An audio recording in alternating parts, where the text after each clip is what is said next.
अस्सलाम वालेकुम। कैसे हैं आप सब लोग? उम्मीद है खैरियत से होंगे। अगर आपको आवाज़ आ रही है काइंडली तो कमेंट कीजिएगा ताकि मैं लेक्चर की तरफ प्रोसीड कर सकूं।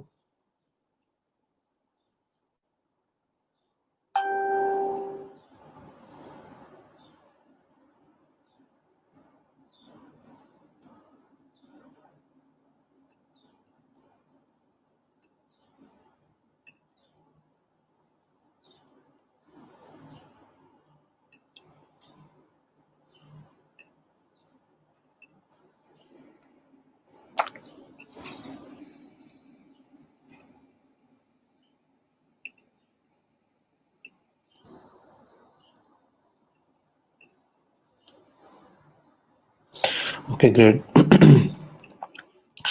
Let me share my screen with you all and we can start our learning process again.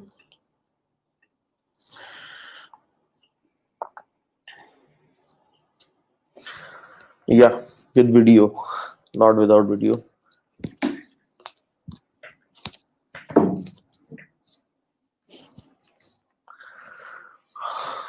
अच्छा जी, कल हम लोग बात कर रहे थे एसक्यूएल के बारे में, स्ट्रक्चर क्वेरी लैंग्वेज के बारे में, and we learned a few statements जिसमें हमने इंसर्ट, अपडेट, डिलीट और even creation of database and MySQL engine, कैसे एक डेटाबेस क्रिएट होती है, टेबल डेफिनेशन किस तरह से होती है, प्राइमरी की क्या चीज़ है, ऑटो इंक्रीमेंट क्या चीज़ है, नल क्या चीज़ है।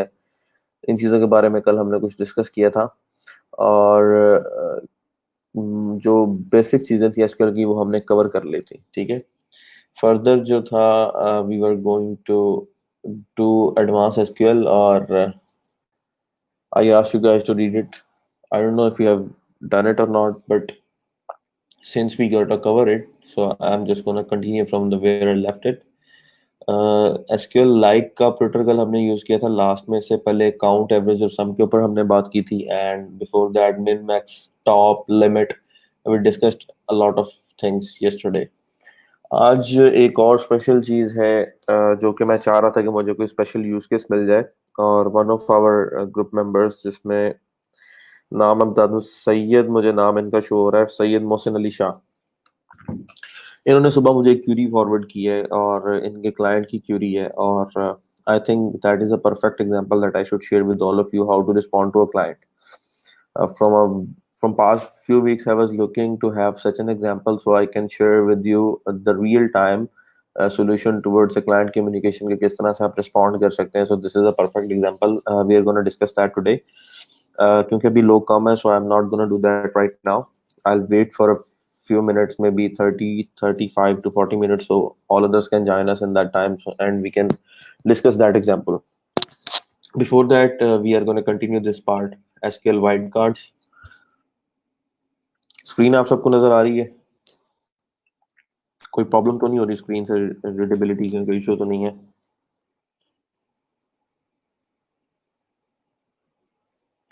अच्छा जी, यहाँ पे लिखा हुआ है, a wildcard character is used to substitute one or more characters in a string. Wildcard characters are used with SQL like operator. The like operator is used in a where class to search for a specified pattern in a column. Okay. Symbol asterisk है, represents zero और मोर characters. जैसे आपने B pipe से asterisk किया है, find, ये pipe नहीं है बल्कि एल है, B L asterisk B L.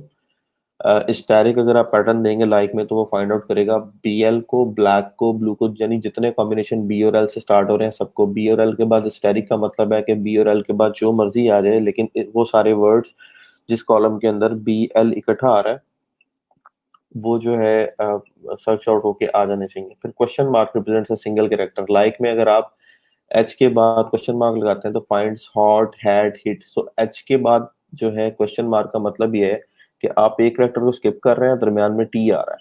जिस तरह हमने कल अंडरस्कोर को पढ़ा था, अंडरस्कोर जो है वो एक कैरेक्टर को, सिंगल कैरेक्टर को जो है कर रही थी. लेकिन ये थोड़ी सी समझने वाली चीज है कि यहाँ पे अंडरस्कोर क्वेश्चन मार्क है और ये अंडरस्कोर है. बेसिकली ये दो एग्जांपल्स डिफरेंट सर्वर्स की हैं. ये वाइल्ड कार्ड कैरेक्टर्स हैं एमएस एक्सेस के, और ये वाले वाइल्ड कार्ड कैरेक्टर्स हैं एसक्यूएल सर्वर के. ठीक है. तो हमारे जो एसक्यूएल सर्वर और माई एसक्यूएल के नियरली मिलते जुलते कैरेक्टर्स हैं. ठीक है. तो ये एग्जाम्पल की थी, ए के बाद परसेंटेज साइन आ जाए, ए से पहले परसेंटेज साइन आ जाए, सेंटर में और आ जाए. We even tried it over the country table. So I think that this part is covered now. अच्छा, ये वाला एक पैटर्न थोड़ा सा डिफरेंट है. Where customer name like A, उसके बाद एक character, then percentage, then single character skip, then percentage, finds any values that start with A and at least 3 characters in the length. यानी आप कोई ऐसा वेरिएबल, कोई ऐसा रो का कॉलम लेना चाह रहे हैं, कोई ऐसा रिकॉर्ड निकालना चाह रहे हैं जहां पे आप कॉलम का कंपैरिजन कर रहे हैं लाइक के साथ, और सेल की वैल्यू जो है उसमें मिनिमम 3 करेक्टर्स हो. यानी कि ए के बाद एक करेक्टर हो, उसके बाद चाहे B C D whatever other alphabets in ABC वो यहाँ पे कम आ जाएंगे, और उसके बाद फिर एक करेक्टर हो. तो इट मीन्स कि आप लेंथ को चेक कर रहे हैं. अगर यहां तक मैं छोड़ देता तो ये होना था 2 करेक्टर्स का वर्ड, लेकिन ये करने का मतलब है कि ये मिनिमम 3 करेक्टर्स का वर्ड हो. सो इसका मतलब ये भी है कि this can be a 4 character और 5 character word, but minimum 3 character word. Where contact name like A modulus O, find any line that starts with A and ends with O. ठीक है. So I think कि यहाँ तक आप सबको clear होगा. आगे चलते हैं. SQL in. इन बड़ी मजे की चीज है. अगर आपको वैल्यू लेनी है और आपको चेक करना है कि क्या मेरी स्पेसिफिक वैल्यू इस टेबल में फॉल करती है या नहीं, और साथ आप उसके अंदर रेंज दे देते हैं. जैसे in operator allows you to specified multiple values in a where clause. आप वैल्यू चेक करना चाह रहे हैं लेकिन आप रेंज ऑफ वैल्यू दे देते हैं कि 115 से लेकर 225 तक जितने नंबर आ रहे हैं आप सारे वहां पर डिफाइन कर देते हैं कि इनमें से जो नंबर सिस्टम में एग्जिस्ट करते हैं वो लेके आओ. यानी आप वेयर क्लास में अगर मल्टीपल वैल्यूज चेक करना चाह रहे हैं, आप एक से ज्यादा वैल्यूज चेक करना चाह रहे हैं, तो आप इन कॉलम जो है वो इनका जो ऑपरेटर है वो लगा देंगे. ठीक है. जैसे एग्जाम्पल हम देखते हैं. Select static from customer where country in Germany, France, UK. यहाँ पे आप इसको अगर रिप्लेस करना चाहें, इस स्टेटमेंट को आप किसे रिप्लेस कर सकते हैं? Country is equal to Germany, और country is equal to France, और country is equal to UK. तो आपको 3 और यूज करने पड़ने थे. तो उस क्योंकि वो एक ही कॉलम के अंदर आप मल्टीपल वैल्यूज चेक कर रहे हैं, तो इसलिए आपने इन का ऑपरेटर लगाया और एक ही कॉलम के अंदर मल्टीपल वैल्यूज दी कि जर्मनी, फ्रांस और यूके तीनों मुल्कों के जो लोग हैं वो मतलब उनका डाटा हमारे पास आ जाए. जर्मनी, फ्रांस, आपको सारे जो रिकॉर्ड मिलेंगे वो जर्मनी, फ्रांस और यूके के मिलेंगे स्टेटमेंट के अंदर. इसको इस तरह से भी लिखा जा सकता था. Where country is equal to Germany, country is equal to, यहीं से कॉपी कर रहा हूं मैं, where country is equal to Germany और country is equal to France और country is equal to UK. ठीक है. सो इसका भी रिजल्ट 29 रिकॉर्ड्स है, और जो इससे पहले स्टेटमेंट थी उसका रिजल्ट भी 29 रिकॉर्ड्स ही आने चाहिए. ये देखें. सो आप इन ऑपरेटर के अंदर मल्टीपल और को रिप्लेस करते हैं, और इन क्यों यूज करते हैं? जब आपने एक ही कॉलम के अंदर मल्टीपल चीजें सर्च करनी है, तो जरूरी नहीं है कि आप 3-4 दफा एसक्यूएल की स्टेटमेंट लिखें और हर एक के दरमियान आप और यूज करें. Then there comes between. Between is use to locate between two different values. Range के अंदर अगर कोई चीज फॉल करती है, 2 तारीख से लेके 15 तारीख के दरमियान जितने रिकॉर्ड्स हैं वो सारे लेके आओ. सो इट मींस के उस डेट रेंज के अंदर जो वैल्यूज आती हैं, या यहाँ पे अगर आप इंटीजर वैल्यू दे देते हैं बिटवीन 1 एंड 10, वो सारी वैल्यूज जो 1 और 10 में फॉल करती हैं, तो बिटवीन का जो पहला एलिमेंट है वो मिनिमम वैल्यू होती है, जो आ रही है वो मैक्सिमम वैल्यू होती है. तो यहाँ पे अब रेंज देखते हैं. Basically the between operator selects values within a given range. The value can be number, text और dates. The between operator is inclusive, begin and end values are included. यानी कि अगर मैं कहता हूँ select customer from table where salary between 20,000 and 30,000, तो इस inclusive का मतलब ये है कि 20,000 एंड 30,000, तो वो वाले भी आएंगे जिनकी वैल्यू 20,000 है, और वो भी आएंगे जिनकी 30,000 है. अगर यहाँ पे एक्सक्लूसिव होता तो 20,000 से ऊपर वाले और 30,000 से नीचे वाले आने थे. इंक्लूसिव का मतलब है कि वो भी आएंगे जिनकी 20,000 है और वो भी आएंगे जिनकी 30,000 है. So this is between. Then there comes SQL aliases. SQL aliases are used to give a table or a column in a table a temporary name. जिस तरह हमने कल यूज किया था कस्टमर का काउंट लेके एज कस्टमर नंबर का हमने उसको दे दिया था alias. Aliases are often used to make column names more readable. अपनी अंडरस्टैंडिंग के लिए आप करते हैं, सिस्टम को तो पता होता है कि ये कॉलम कैसे जनरेट हो रहा है, ये मल्टीप्लिकेशन के बाद जनरेट हुआ है, एवरेज से जनरेट हुआ है, सम से जनरेट हुआ है, लेकिन आपके लिए रीडेबिलिटी मुश्किल हो जाती है। An alias only exist for the duration of the query. जितनी देर के लिए आपकी क्यूरी चल रही है उतनी देर के लिए एलियस रहेगा, पीछे ऐसा नहीं होगा कि टेबल के अंदर कॉलम का नेम चेंज हो रहा है। So select column name as alias from table name. जैसे मैं यहाँ पे अगर अपनी लोकल होस्ट को कोई डाटाबेस उसकी ओपन करता हूँ।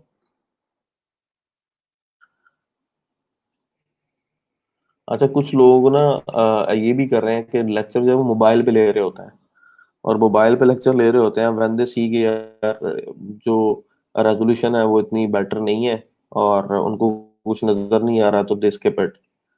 तो ये लेक्चर मोबाइल वाले नहीं है, मैं आपको पहले बता दूं, ये लेक्चर कंप्यूटर पे लेने वाले हैं, तो इनके कंप्यूटर पे ही लें। Moreover I try to make things more clear for you. यहाँ पे लेट्स सपोज हम किसी एक वेबसाइट की डेटाबेस को ओपन कर लेते हैं, लाइक कस्टम पिज्जा को ओपन कर लेते हैं, ठीक है। और इसमें से हम किसी भी जैसे प्रोडक्ट्स का डाटा यहाँ पे होगा या ऑर्डर्स का होगा, बल्कि आप इसको रहने दें, इसी पे आते हैं, ठीक है। यहाँ पे होगा लेट्स सपोज पोस्ट का डाटा,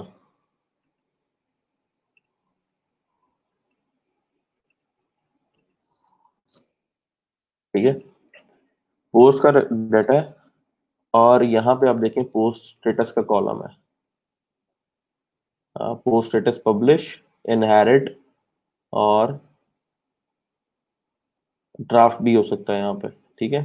तो सर्च करते हैं, आप यहाँ से अगर इस पे देखें एसक्यूएल के साथ आपका सर्च ऑपरेटर है, यहाँ से आप जिस चीज़ को सर्च करना चाहे कर सकते हैं। जैसे मैं जानना चाह रहा हूँ वो सारी पोस्टें मुझे चाहिए जिनके अंदर दोनों, ये देखें लाइक ऑपरेटर आ गया पहले भी और बाद में भी। यहाँ पे मैं जा रहा हूँ जिसके अंदर पी यू बी या एल आई एस, क्योंकि पब्लिश की spelling P U B L I S है, जिसमें एल आई एस का वर्ड आ रहा हो, मुझे वो सारी पोस्टें चाहिए।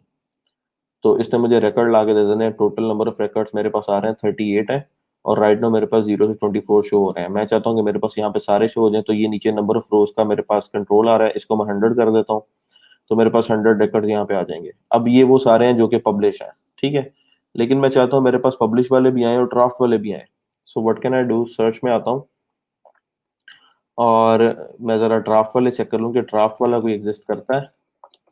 ड्राफ्ट के स्पेलिंग होते हैं DRAFT, तो डायरेक्ट स्पेलिंग यहाँ पे हम लिख देते हैं और लाइक ऑपरेटर लगा देते हैं। तो ड्राफ्ट मेरे पास इस टाइम अवेलेबल नहीं है। अगर नहीं है, एक दफ़ा इसको कंफर्म करते हैं यहाँ पे स्टेटस में, नो ड्राफ्ट। स्पेलिंग मिस्टेक है हमारी, यस, ऑटो ड्राफ्ट का स्टेटस है। सो अब मैं चाह रहा हूँ कि मैं सारा रिकॉर्ड लेके आऊँ जिसमें ड्राफ्ट भी हो और ऑटो ड्राफ्ट भी हो, तो मुझे एक कॉलम में मल्टीपल वैल्यूज चेक करनी है, ठीक है। तो पोस्ट अंडरस्कोर स्टेटस का जो कॉलम है आपके पास, उसमें आप मल्टीपल वैल्यूज जो है वो चेक करना चाह रहे हैं। सो पोस्ट स्टेटस के कॉलम में आप यूज कर सकते हैं इनकॉर्पोरेट। इनके आगे आप देखें पैरेंथेसिस लगी हुई है, यानी आप मल्टीपल वैल्यूज यहाँ पर दे सकते हैं। So what can I give here, I can give publish comma, इनके अंदर आप समझ लें कि जो एलिमेंट्स हैं या जो आपका स्ट्रिंग्स है उनको आप कॉमा के साथ लिखते हैं, और टू ड्राफ्ट। तो टोटल 39 होनी चाहिए, 38 जो है वो पब्लिश वाली होंगी और 39 वाली जो है हमारे पास वो होगी ऑटो ड्राफ्ट वाली। सो आप इन ऑपरेटर को यूज करके मल्टीपल वैल्यूज ले सकते हैं। ये आ गई ऑटो ड्रॉप वाली जो भी हमने निकाली थी, और बाकी सारी हमारे पास आ गई पब्लिश वाली, ठीक है। दूसरा ये सर्च यहाँ पे होती है, आप किसी भी कॉलम की वैल्यू को सर्च करना चाहें GUI से फास्ट प्रोसेसिंग के लिए आप कर सकते हैं। जरूरी नहीं है कि आपने SQL में जाकर कमांड लिखनी है तो आप यहाँ से आपको रिकॉर्ड का सारा मिलेगा, हर चीज मिलेगी। अब यहाँ पर जिस कॉलम की वैल्यू चेक करना चाह रहे हैं आप एंटर करें और आपको रिजल्ट ला के दे देगा आपका सिस्टम।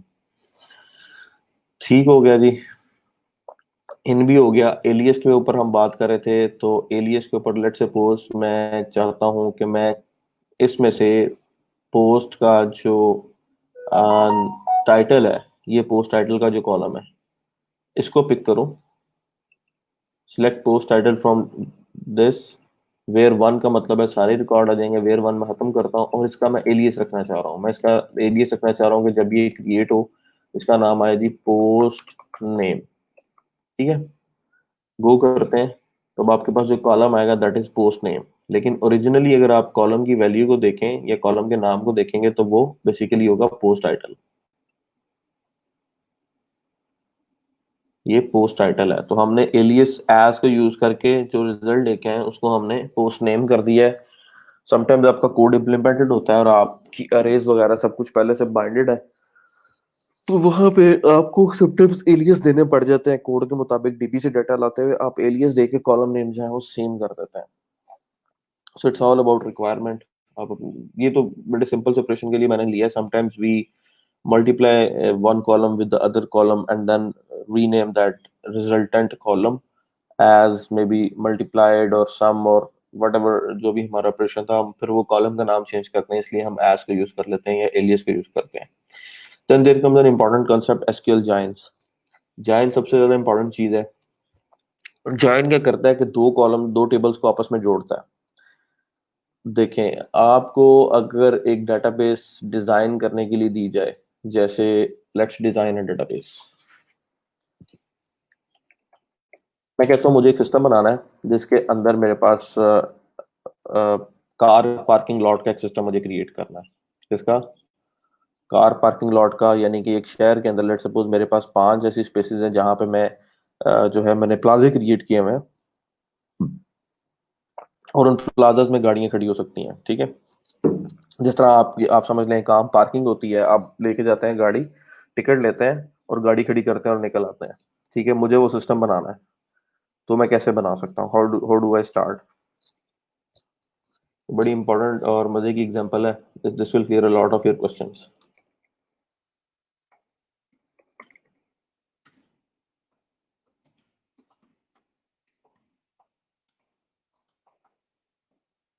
हाँ जी, क्या करूंगा सबसे पहले? कमेंट्स में मुझे बता सकते हैं आप क्या स्ट्रैटेजी होनी चाहिए मेरी सिस्टम को बनाने के लिए।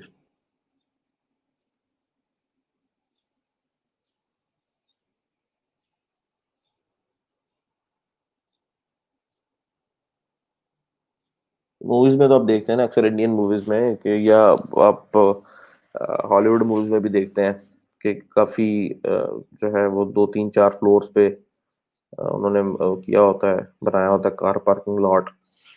अक्सर आप एक्शन मूवीज में देखते हैं कि गाड़ी जो है कार पार्किंग लॉट में चली गई है और वो then that jump from one building to another building, और इस तरह की काफी सारी मूवीज आती हैं आपके पास। तो वो कार पार्किंग लॉट सिस्टम हमने डिजाइन करना है। तो what will be our first approach? Let's say it's a query from a client.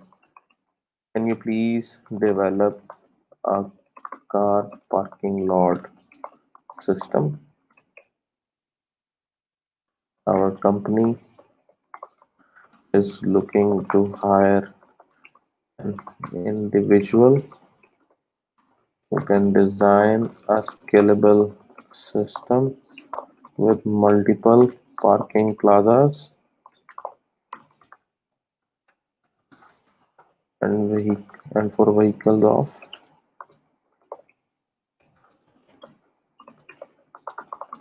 different sizes, predictable through one app. जी, ये क्यूरी है। मैं ऊपर वाला क्वेश्चन रिमूव कर रहा हूँ, अब जरा थोड़ी सी आपके लिए डिस्क्रिप्शन आ गई है। So what should I do? What how should I start? Final year project तो करके आए हैं सारे के नहीं यूनिवर्सिटीज में?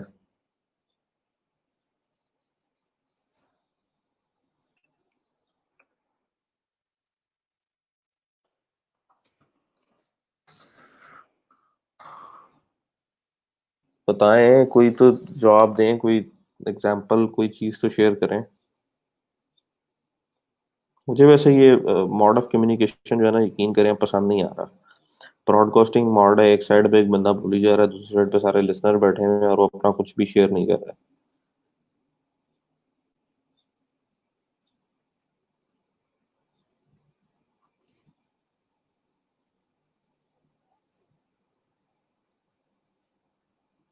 जी, Tariq Hussain, Syed Mohsin Ali, Mahvish, Itrat Asad.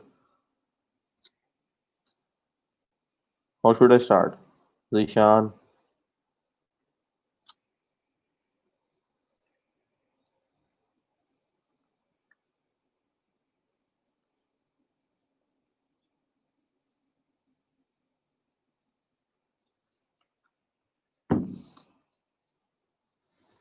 Number of vehicles needed to park. Okay, so this is a question.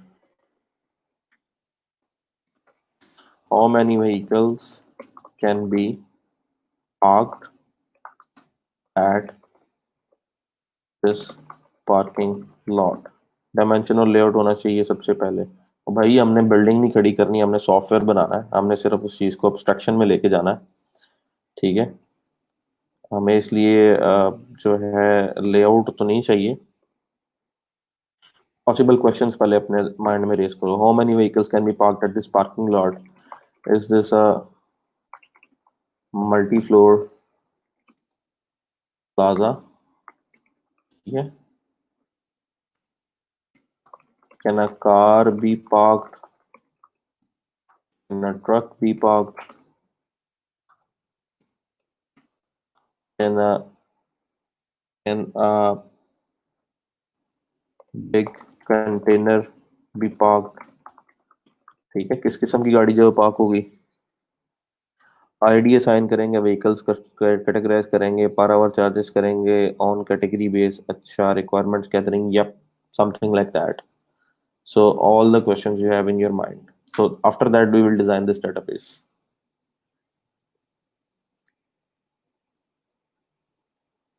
How many plazas? I mean कितने plazas को service provide करनी है? Yes. Is it multi plaza system? If yes, how many plazas?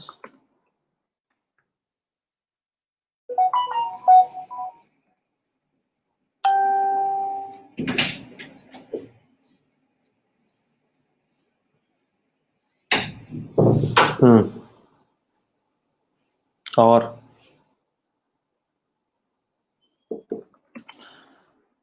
what information should we store about vehicle?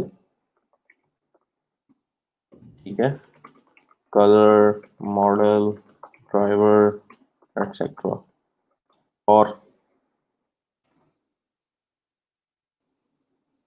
और क्या चीज आएगी इसमें? Charges per hour, या we can ask that question. Charges per hour, entrepreneurs की तरह सोचना शुरू कर दिया आप लोगों ने, घंटे पे चल रहे हैं।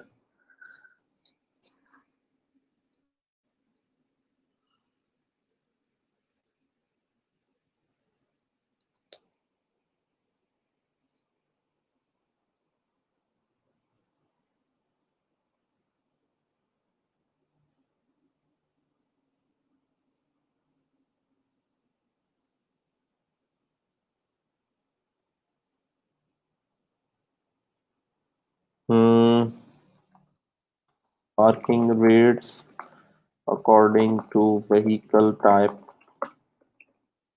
Yes, next.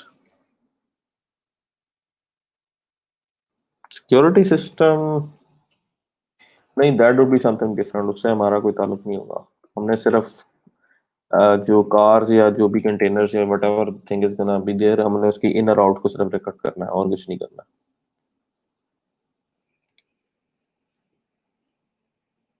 और क्या आता है जेन में इसके अलावा?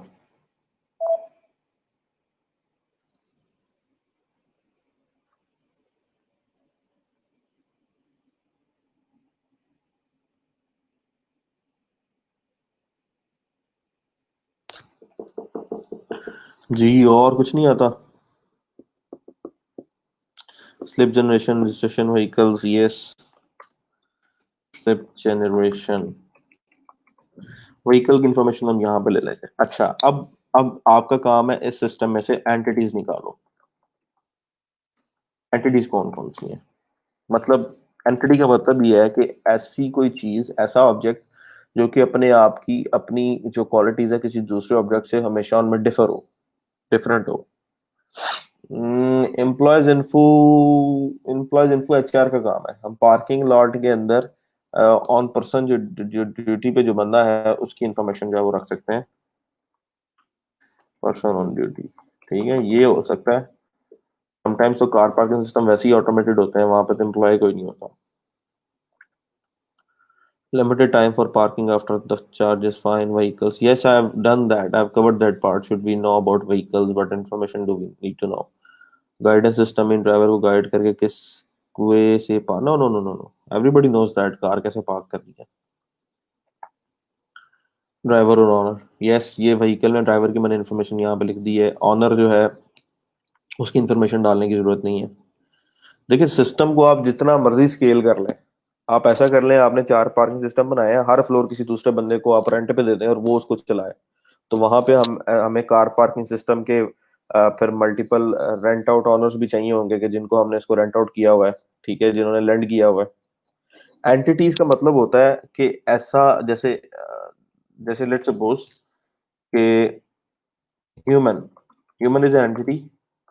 It has 2 eyes, 2 legs, can eat, speak. ठीक है. ऑल्सो गोट की बात कर लें तो 2 eyes but 4 legs, can eat, speak. ठीक है. तो यहां तक ये दोनों सिस्टम सेम है, लेकिन आगे जाते जाए तो ये डिफर होना शुरू हो जाएंगे. तो ऐसी सारी चीजें जो कि एक दूसरे से मिलती जुलती क्वालिटी रखती हैं, लेकिन at some point they are totally different. जो कि कुछ क्वालिटीज एक दूसरे के साथ बिल्कुल शेयर नहीं करती, इस वजह से हम दोनों को डिफरेंशिएट कर देते हैं. इस वजह से हम इसको ह्यूमन कैटेगरी में रखते हैं, इंसान को, और इसको हम एनिमल में ले जाते हैं. वैसे तो इंसान की कैटेगरी भी एनिमल की है, तो इसी वजह से ये चीजें मैच करती हैं. तो एनिमल के अंदर ही, एनिमल क्लासिफिकेशन के अंदर ह्यूमन लाई करता है. ठीक है. उसी में ह्यूमन आता है, ये तो आपको पता है.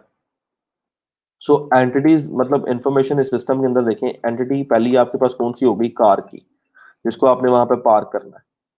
ठीक है. Car is an entity. ठीक है. दूसरा, पार्किंग फ्लोर. एक फ्लोर पे कितनी गाड़ियां एट अ टाइम खड़ी हैं? क्योंकि अगर आपने सिस्टम में चेक करना हो कि अभी फ्लोर नंबर 1 पे स्पेस अवेलेबल है या नहीं, तो आप फ्लोर 1 की इन्फॉर्मेशन आपके पास होगी, तो यू कैन टेल के इस फ्लोर पे इतनी कार्स जो है वो खड़ी हो चुकी हैं और इतने की स्पेस अवेलेबल है. तो पार्किंग फ्लोर, कार, ड्राइवर जिसकी आप इंफॉर्मेशन स्टोर करेंगे. ठीक है. कार कह लें या व्हीकल कह लें. चलें जी. व्हीकल के अंदर क्या क्या इंफॉर्मेशन आ सकती है? व्हीकल में लेट सपोज आ जाएगा नेम, मॉडल, टाइप, और क्या आएगा? फिलहाल हम इतने डाल रहे हैं. ड्राइवर का नेम, CNIC, और क्या हो सकता है? Driving licence number. और पार्किंग फ्लोर, कैपेसिटी. ठीक है. Floor number. ठीक है. और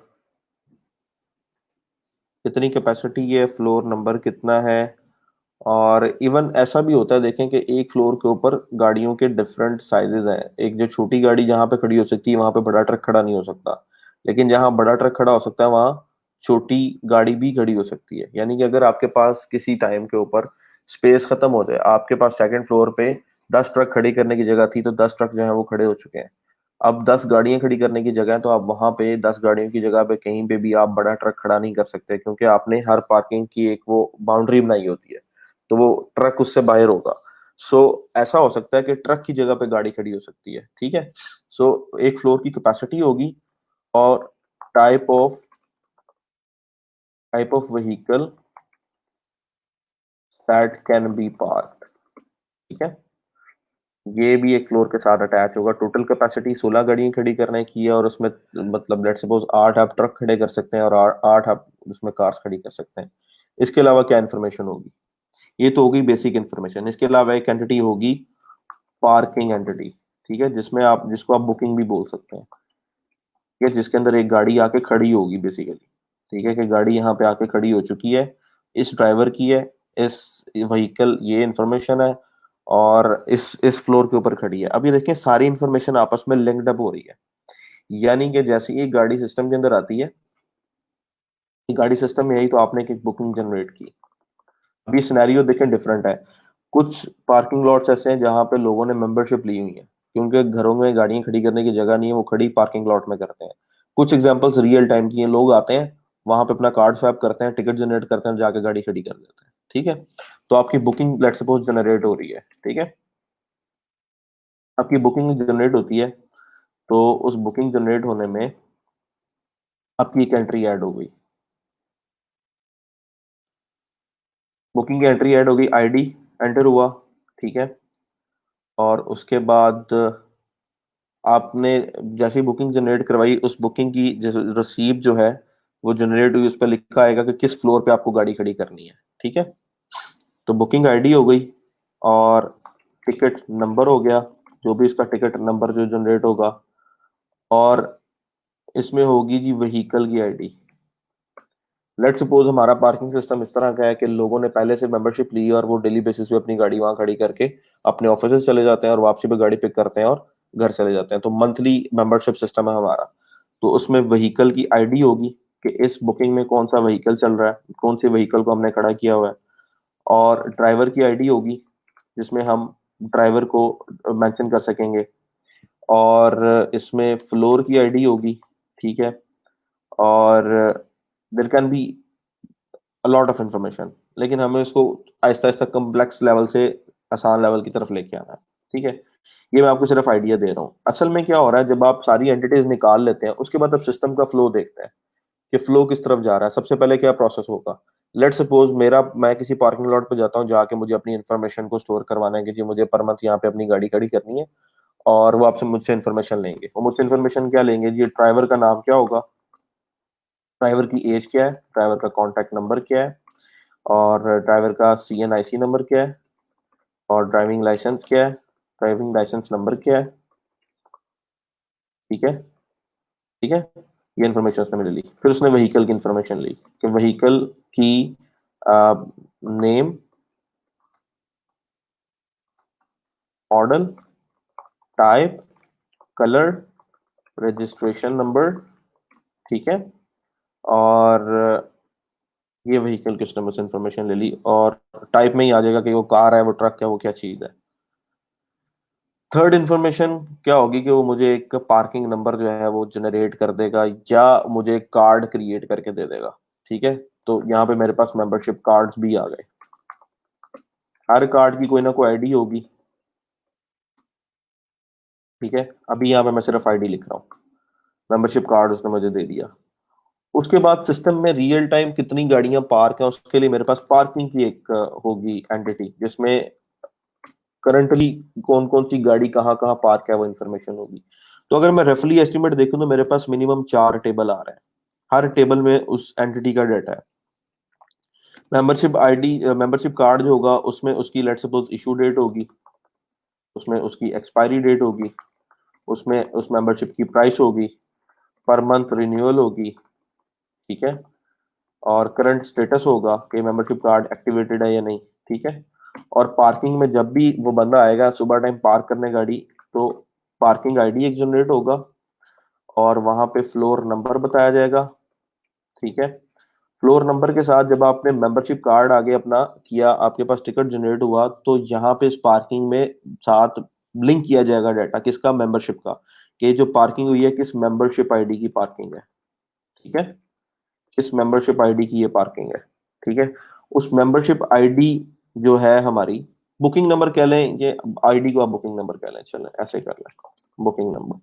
अब जो मेंबरशिप है, आप देखें मेंबरशिप किसी ना किसी बंदे को दी जा रही है, तो वो मेंबरशिप या तो व्हीकल के साथ अटैच करेंगे या ड्राइवर के साथ अटैच करेंगे। अगर हम इजी वे में देखें तो व्हीकल तो कोई भी बंदा किसी टाइम भी चेंज कर सकता है। आज मेरे पास होंडा सिटी है, लेट्स सपोज कल को मैं चेंज करके कोई अल्टस का मॉडल ले लेता हूँ, तो इसका मतलब है कि मेंबरशिप जो है वो ड्राइवर के साथ अटैच करनी चाहिए, ताकि कल को ड्राइवर तो सेम रहेगा, गाड़ी चेंज हो सकती है। तो यहाँ पे आप ड्राइवर आईडी दे देंगे किस बंदे को आपने ये जो है वो ड्राइवर कर लें, कस्टमर कर लें, whatever you want to do, तो ये मेंबरशिप किस ड्राइवर के साथ लिंक है।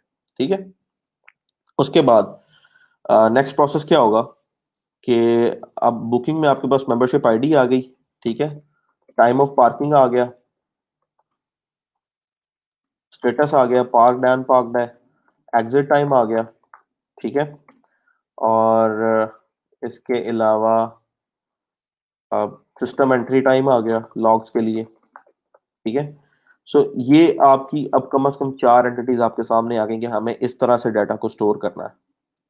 आप जब भी गाड़ी को पार्क करेंगे उसमें पार्किंग नंबर जनरेट हो जाएगा, फ्लोर नंबर उस पर स्लिप पे आ जाएगा, मेंबरशिप आईडी किसके लिए ये पार्किंग है वो आ जाएगा, टाइम ऑफ पार्किंग कब आप एंटर हुए हैं, स्टेटस करंट आ जाएगा, पार्क और एग्जिट टाइम जब आएगा, जब आप एग्जिट करेंगे तब इसी रिकॉर्ड में जाकर अपडेशन हो जाएगी। मेंबरशिप आईडी से फिर कल को अगर आपको इन्फॉर्मेशन ट्रैक करनी है तो आप मेंबरशिप आईडी से ड्राइवर आईडी आप लेंगे और ट्रैक कर लेंगे अपने ड्राइवर को। ठीक है। अब दूसरी चीज है कि ड्राइवर के साथ व्हीकल कैसे लिंक होगी, किस ड्राइवर की कौन सी व्हीकल है। या तो आप देखें कल को लेट सपोज ड्राइवर सेम रहता है, व्हीकल चेंज हो जाती है, तो व्हीकल ड्राइवर के साथ कनेक्ट होनी चाहिए, या व्हीकल जो है वो मेंबरशिप कार्ड के साथ होनी चाहिए, या व्हीकल पार्किंग के साथ होनी चाहिए। If you understand what I mean, कि जब पार्किंग हो रही है उस टाइम पे लेट सपोज एक बंदा होंडा सिटी पे आता है, कार्ड वही यूज कर रहा है, नेक्स्ट टाइम वो किसी और गाड़ी पे आता है, कार्ड वही यूज कर रहा है। ठीक है। तो अब जो कार्ड है, is that restricted towards the car और is that restricted towards the person. Membership card इसलिए हमने अटैच कर दिया ड्राइवर के साथ, लेकिन अब हमें गाड़ी की इंफॉर्मेशन भी चाहिए। ठीक है। तो एक मेंबरशिप कार्ड के ऊपर एक बंदा एक से ज्यादा गाड़ियां खड़ी कर सकता है या नहीं, ये क्वेश्चन है जो कि आप अपने कस्टमर को या क्लाइंट को थ्रो करेंगे, क्योंकि जब आप रजिस्ट्रेशन टाइम आए थे तो आपने अपनी सिर्फ एक व्हीकल को रजिस्टर करवाया था। ठीक है। अभी जो है आप किसी दूसरी गाड़ी पे आके सेम कार्ड यूज कर रहे हैं। ठीक है। सो एट दैट पॉइंट हम जो है एक यहाँ पे पिक्चर की फील्ड रख देंगे कि जब भी गाड़ी पार्किंग में जाएगी उसकी एक स्नैपशॉट होगा और वो सिस्टम में स्टोर हो जाएगा। ठीक है। इसका मतलब है पीछे पिक्चर का भी हमें एक टेबल चाहिए जिसमें पिक्चर आईडी होगी और फोटो की फील्ड होगी यानी इमेज की फील्ड होगी और टाइम ऑफ जो कैप्चरिंग है पिक्चर का वो आएगा या रिकॉर्ड टाइम आएगा, और यहाँ पे पिक्चर आईडी भी आ जाएगी। ठीक है। और ये जो व्हीकल है हम इसको कर देंगे vehicle ID will be link towards membership. क्यों? क्योंकि आपने जब मेंबरशिप कार्ड जब असाइन किया, आपने ड्राइवर को कार्ड असाइन किया, साथ ही आपने उसकी गाड़ी का रिकॉर्ड स्टोर कर लिया। ठीक है। तो वो जो मेंबरशिप कार्ड था आपने एक स्पेसिफिक व्हीकल के लिए इशू किया था, इसलिए हमने व्हीकल को मेंबरशिप के साथ लिंक कर दिया। कल को अगर आपको किसी बंदे की गाड़ी की इन्फॉर्मेशन चाहिए तो आप पार्किंग में जाके पिक्चर चेक कर सकते हैं कि वो कौन सी पार्क कार उसने पार्क की है, और जब उसने व्हीकल स्टोर करवाई थी तब उसने कौन सी व्हीकल स्टोर करवाई थी। तो अगर आपको उस पर कोई एलिगेशन करना है, कोई फाइन करना है, whatever you want to do you can do that. लेकिन इस सिस्टम में थोड़ा सा ये वेरिएबल हमारे पास आएगा जिसको हम अपने क्लाइंट की मर्जी के साथ या उसकी रिक्वायरमेंट के साथ अब इसको कवर कर सकते हैं। लेकिन अगर आप देखें तो हमने कम से कम यहाँ पे अपने 5 टेबल निकालनी है सिस्टम के लिए। ठीक है। स्टार्ट में सिर्फ हमारे पास वन लाइनर एक रिक्वायरमेंट थी, अब हमारे पास 5 टेबल है। अब ये मेरी डिफरेंट एंटिटीज हैं, driver is an entity, vehicle is an entity, membership card is an entity, parking is an entity या बुकिंग कर लें या पार्किंग कर लें, और पिक्चर इज एन एंटिटी। ये 5 मेरे पास डिफरेंट जो है वो टेबल नेम्स हैं। अब अगर इनकी मैं आपको क्लास डायग्राम जो है वो बताऊं, अगर आप लोगों ने ड्यूरिंग यूनिवर्सिटी जब आप प्रोजेक्ट क्रिएट किया था, आपने फाइनल ईयर प्रोजेक्ट जब बनाते हैं तो उस टाइम आप एक डॉक्यूमेंटेशन क्रिएट करते हैं, उसमें आप एक क्लास डायग्राम भी क्रिएट करते हैं। ठीक है। क्लास डायग्राम में आप एंटिटीज को लिंक करते हैं और बताते हैं कि कौन सी एंटिटी किस चीज से बिलोंग करती है और इसका रिलेशन जो है वो 1 to 1 का है, 1 to many का है, किस तरह का रिलेशन है। ठीक है। जैसे यहाँ पे कस्टमर का ऑर्डर्स के साथ 1 to many का रिलेशन है। ठीक। सो ये चीज आपको थोड़ी सी बतानी पड़ती है। इसी तरह से हमारे सिस्टम की भी जो है वो जैसे बोलते हैं क्लास डायग्राम अगर हम डिफाइन करेंगे तो उसमें हम हमें मजीद क्लियरेंस हो जाएगी कि कौन सी चीज किसके साथ लिंक है। So let's draw a graph.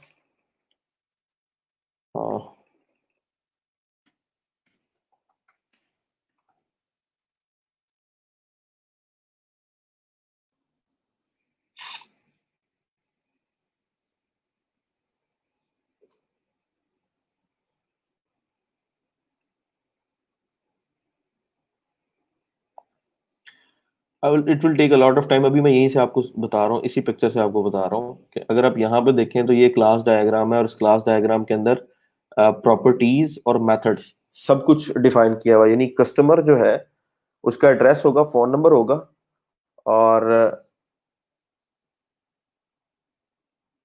Create company, create person, delete company, delete person, create और कैंसिल, ये सारे फंक्शन हैं जो कि इन क्लासेस के साथ अटैच है, क्रेड सारे, और ये नीचे वो सारी क्लासेस डिफाइन की हुई है। इसी स्टेटस से अगर मैं अपना देखूं सिस्टम, तो मेरे सिस्टम को अगर मैं बेसिक जो चीज आपको शेयर करना चाह रहा हूँ दैट इज लिंकिंग की चीजें आपस में लिंक कैसे हुई है। अगर मैं देखूं यहाँ से ड्राइवर को, तो ड्राइवर की मेरे पास कोई ना कोई आईडी का कॉलम होगा, ठीक है। ड्राइवर आईडी किसके साथ लिंक्ड है? मेंबरशिप कार्ड के साथ, ठीक है। और मेंबरशिप कार्ड किसके साथ लिंक है? व्हीकल के साथ, विद व्हीकल आईडी, यहाँ पे एक आईडी का कॉलम होगा, ठीक है। और पार्किंग जो है वो किसके साथ लिंक है? बेसिकली वो मेंबरशिप आईडी के साथ लिंक है, क्योंकि आप इस मेंबरशिप कार्ड से पार्किंग कर रहे हैं। और पिक्चर किसके साथ लिंक है? अगेन वो पार्किंग के साथ लिंक है, at the time of parking picture capture होती है, तो पार्किंग के साथ वो लिंक हो गया। नहीं, it is not necessary to create a class diagram. मैं सिर्फ आपके अंडरस्टैंडिंग के लिए आपको बता रहा था कि आपने प्रोजेक्ट जब फाइनल ईयर किया था तो आपने क्लास डायग्राम क्रिएट की थी। तो जब बड़े सिस्टम बनते हैं और वाटरफॉल मेथड उसमें फॉलो होता है, तब आपको जाके क्लास डायग्राम और ये सारी चीजें पहले से डिफाइन करनी पड़ती हैं, क्योंकि आप डॉक्यूमेंटेशन के साथ चलते हैं। पहले आपका जो प्रोजेक्ट मैनेजर होता है और जो सिस्टम एनालिस्ट और सिस्टम एनालिस्ट का काम होता है कि वो रिक्वायरमेंट सारी गैदर करके आगे फॉरवर्ड कर देता है, और प्रोजेक्ट मैनेजर का काम होता है कि वो बिग लेवल प्रोजेक्ट जो डिस्क्रिप्शन रेडी करता है, जिसमें वो ये क्लास डायग्राम्स और ये सारी चीजें जो है वो डिफाइन कर देता है। और उसके बाद ये सारी डॉक्यूमेंटेशन चली जाती है कोडर के पास, और कोडर को पता होता है कि उसको कितनी एंटिटीज के लिए कितनी क्लासेस बनानी है, और हर क्लास के अंदर कितने फंक्शंस आते हैं, और वो फंक्शन कहाँ कैसे ओवरराइड होंगे। Then there comes a scalable system. Right now क्या हो रहा है, हम अजाइल मेथड में काम कर रहे हैं। एज अ फ्रीलांसर हमें जो प्रोजेक्ट मिलता है, हम उसको ए टू जी खुद ही कंप्लीट करते हैं। तो वो जो 4 लोगों का काम था वो एक बंदा कर रहा होता है। That's why is getting paid more, because अगर वो 4 बंदों तक जाए, तो अगर यूएस में देखें, एक बंदे को अगर आप हायर करते हैं तो per year salary that goes around 1 crore plus, ठीक है। तो अगर आप 4 लोगों को हायर कर रहे हैं और उन्होंने एक सॉफ्टवेयर बनाना है, तो 4 करोड़ रुपए साल का उनको पे कर रहे हैं, और एक सॉफ्टवेयर बनने के लिए कम से कम 6-8 माह लग जाते हैं स्केलेबल सॉफ्टवेयर के लिए। तो इट मीन्स कि आप कम से कम एक सॉफ्टवेयर जो बनवा रहे हैं that goes around 2.5 to 3 crore, ठीक है। 6 महीने की सैलरी, बोनसेस, रिवॉर्ड्स, एवरीथिंग। फिर उनके मतलब वो खर्चे जो हैं, वो जो उनको मेंबरशिप्स मिलती हैं जिम्स की, और डिफरेंट पार्किंग सिस्टम्स की, और इसके अलावा जो कंपनी के अंदर पार्टीज होती हैं और डिफरेंट फ्राइडे नाइट्स, वो सारा कुछ मिलाएं तो आपका खर्चा बहुत ज्यादा हो जाता है। सो वो सारे को कट डाउन करके हम तक बात आ जाती है, हम वो सारे सिस्टम को डिजाइन करके देते हैं। लेकिन नॉर्मली हमारे साथ जो कंपनीज अटैच होती हैं, दो आर स्टार्टअप्स, ठीक है। और स्टार्टअप्स का मतलब ये होता है कि वो अभी अपना डेमो वर्जन जो है उसको मतलब बीटा वर्जन लॉन्च कर रहे हैं, then they go towards alpha, और उसके बाद उसको मार्केट करते हैं वो, और उस रिजल्ट देखते हैं क्या रिजल्ट है। और अगर रिजल्ट अच्छा आता है, if they see they can survive, तो अपने सिस्टम को एनहांस करके वो स्केलेबल सिस्टम की तरफ चले जाते हैं, और उसके बाद वो ग्रो कर जाते हैं। बाय द टाइम उनकी सेल जो है वो नेक्स्ट 2-3-4 ईयर्स में वो ग्रो कर जाती है, और वो एक कंपनी में चेंज हो जाती है, वो स्टार्टअप एक कंपनी में चेंज हो जाता है। सो हमारे पास जिस लेवल का सिस्टम आता है, वो सारे हमारे पास नॉर्मली स्टार्टअप्स होते हैं, जिनकी हम छोटी छोटी वेबसाइट 200 300 400 500 डॉलर में क्रिएट करके दे देते हैं, सिस्टम बना देते हैं। और उसके बाद वो आहिस्ता आहिस्ता उस पर देखते रहते हैं कि सिस्टम में क्या फ्लॉज है, उसको ठीक करते हैं, और उस चीज को उसको ग्रो करवाते जाते हैं, और उसमें अपडेशंस करवाते जाते हैं। सो हम हमें क्यों पे मिलती है इस चीज की ज्यादा, कि हम वो सारे काम को एक सिंगल हैंडेडली कर रहे हैं। तो क्लासेस वाला जो काम है, जरूरी नहीं है कि आप करें। आपको इन्फॉर्मेशन हाई लेवल का अगर पता है, और आपको पता है कि ये काम किस तरह करेगा, तो आप वहां से अपना सिस्टम जो है वो बना सकते हैं। मैं ये सारा इसलिए मैं कर रहा था ताकि मैं आपको थोड़ी सी चीजें बता सकूं। मैंने सिर्फ लिंकिंग आपको समझाना चाह रहा हूँ, क्योंकि we were going towards SQL join. और एसक्यूएल जॉइन का कंसेप्ट ये है कि आप दो टेबल्स को जॉइन तभी कर सकते हैं जब दोनों टेबल्स के अंदर जो डाटा है वो एक दूसरे पर डिपेंडेंट हो। जैसे vehicle ID is always dependent on vehicle, अगर व्हीकल नहीं होगी तो व्हीकल आईडी नहीं होगा, ठीक है। So vehicle ID is dependent on vehicle, ठीक है। इसी तरह की एक इंफॉर्मेशन, एक जो मेरे पास सिनेरियो है वो यहाँ पे मैं आपको बता देता हूँ। जैसे मैंने डेटाबेस ओपन की थी, let me check, WPWA post. So this was a DB, और इस डेटाबेस में मैंने पोस्ट का टेबल ओपन किया था, ठीक है। इस पोस्ट के टेबल के अंदर आप देख रहे हैं ये आईडी का कॉलम है, ठीक है। इसके साथ एक पोस्ट मेटा का टेबल है, पोस्ट मेटा के अंदर पोस्ट आईडी का कॉलम है। यानी कि पहले एंट्री पोस्ट में होती है, और उसके बाद एंट्री पोस्ट मेटा में होती है, ठीक है। ये भी एक डिपेंडेंट आपका सिस्टम है। थोड़ा सा अगर मैं यहाँ पे आके खुद क्रिएट कर दूं, तो मैं ये दो टेबल्स बनाना चाह रहा हूँ ताकि आप लोगों की अंडरस्टैंडिंग हो सके ना बेटर वे। जैसे अब मैं एक टेबल क्रिएट करता हूँ, हमने जो टेबल आइडेंटिफाई किए हैं वो हमारे पास यहाँ पे आ रहे हैं, ठीक है। ये वो टेबल है, ड्राइवर है, व्हीकल है, मेंबरशिप कार्ड है। मैं इनको जरा स्प्लिट करके दो स्क्रीन में ले आता हूँ ताकि काम करना हमारा थोड़ा सा आसान हो जाए।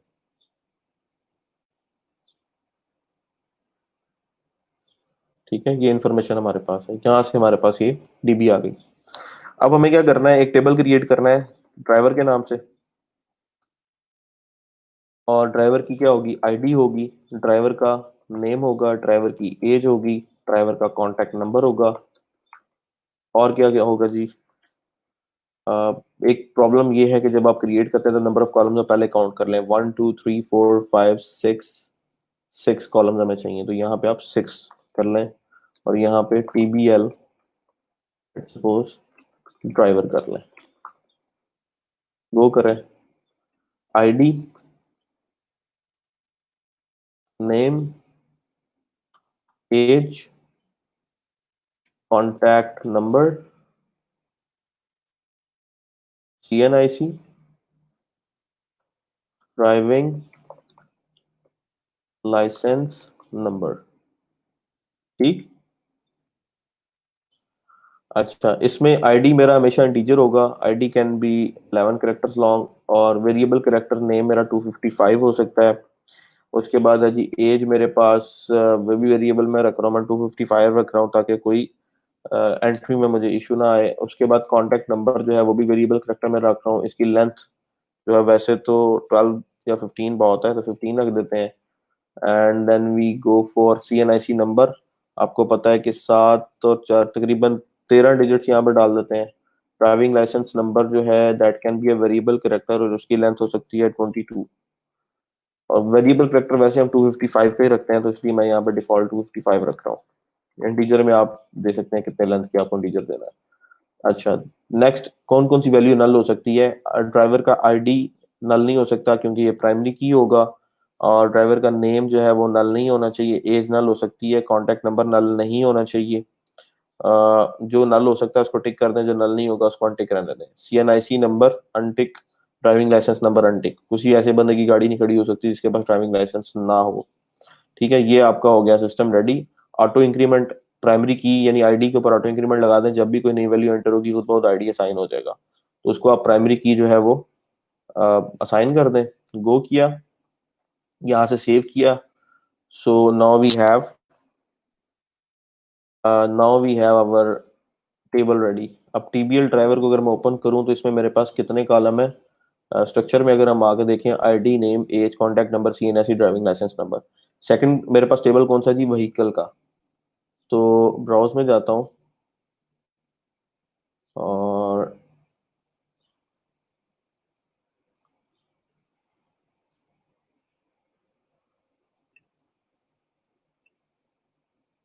एक टेबल और क्रिएट करना है। व्हीकल का कितने कॉलम है, 1 2 3 4 5 6 कॉलम है।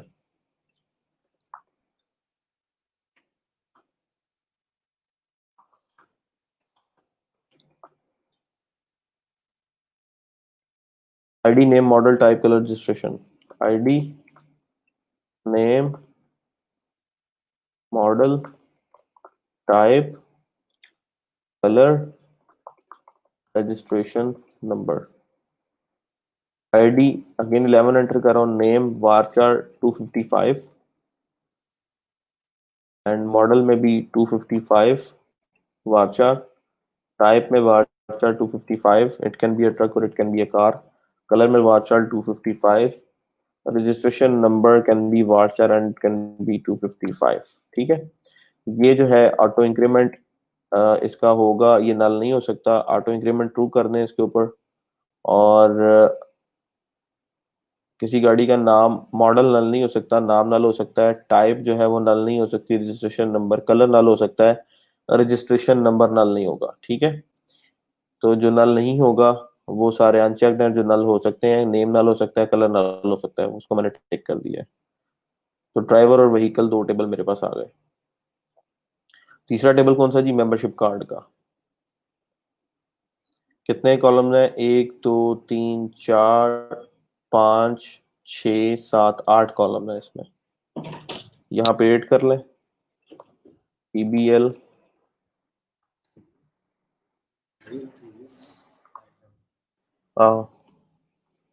TBL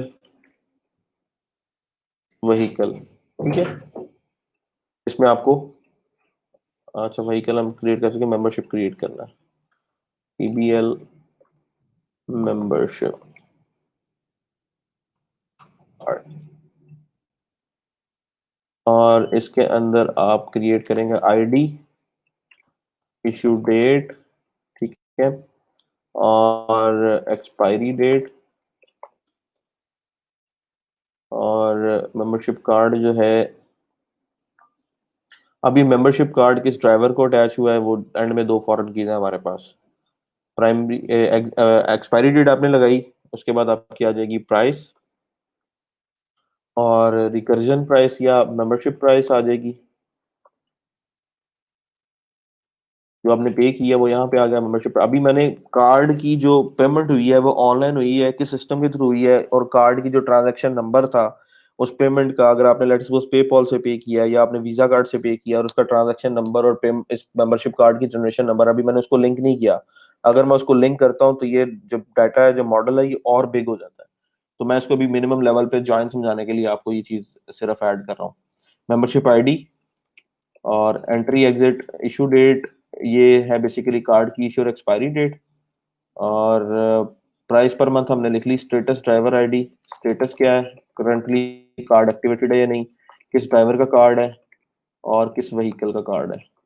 अब यहाँ पे जब आपने ये चीज करनी है, जब आपने ड्राइवर और व्हीकल जो है उसका डाटा भी एंटर करना है, तो फिर आपको थोड़ा सा उसमें एक चीज पे केयरफुल रहना पड़ेगा कि डाटा टाइप जो है वो उन कॉलम्स की सेम होनी चाहिए।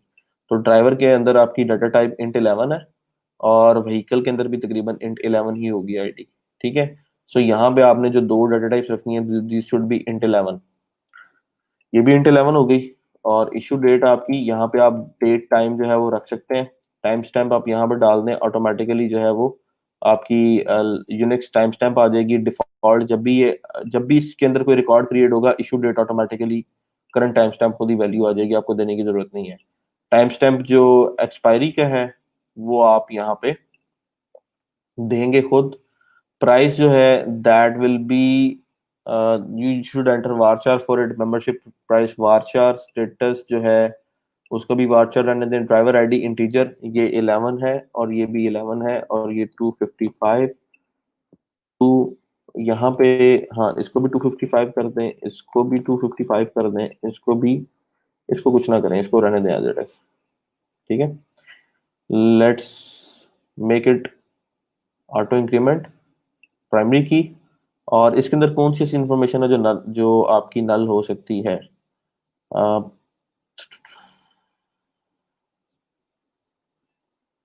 Price per month, driver ID, status, कोई भी ऐसी चीज नहीं है जो कि नल होगी इसमें। तो इसको गो करते हैं, सेव करते हैं इसको। तो ये तीन टेबल मेरे पास अब आ गए। अब लेट सपोज मैं आगे नहीं जा रहा, मैं पार्किंग पे और पिक्चर पे नहीं जा रहा, क्योंकि ना हमारे पास इस टाइम गाड़ी है और ना हम खड़ी करके उस टेस्ट केस को देखना चाह रहे हैं।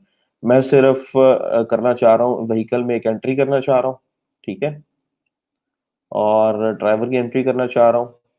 सो व्हीकल नंबर 1 आ गई, नाम आ गया जी होंडा, और मॉडल आ गया जी 2017, टाइप आ गई कार, 2017-सिविक लगा लें यहाँ पे, और टाइप आ गई कार, कलर हो गया लेट सपोज ब्लैक, और registration number let suppose HND8898, ठीक है। गो किया, एक एंट्री आपके पास यहाँ पे हो गई। ड्राइवर की आप एंट्री करने लगे हैं इस कार के रिगार्डिंग, इंसर्ट करते हैं, तो ड्राइवर आईडी ऑटोमेटिकली जनरेट होगा। लेट सपोज अली, नाम एंटर कर देता हूँ, एज है जी 32, कॉन्टैक्ट नंबर 0900909000, CN9C जो है 45456। बस ये नंबर आपने एंटर कर दिए। ड्राइविंग लाइसेंस नंबर जो है,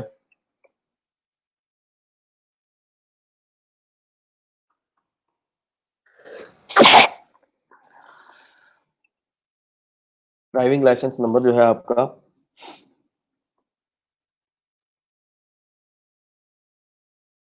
CNIC जो फील्ड है उसको फिक्स कर लें।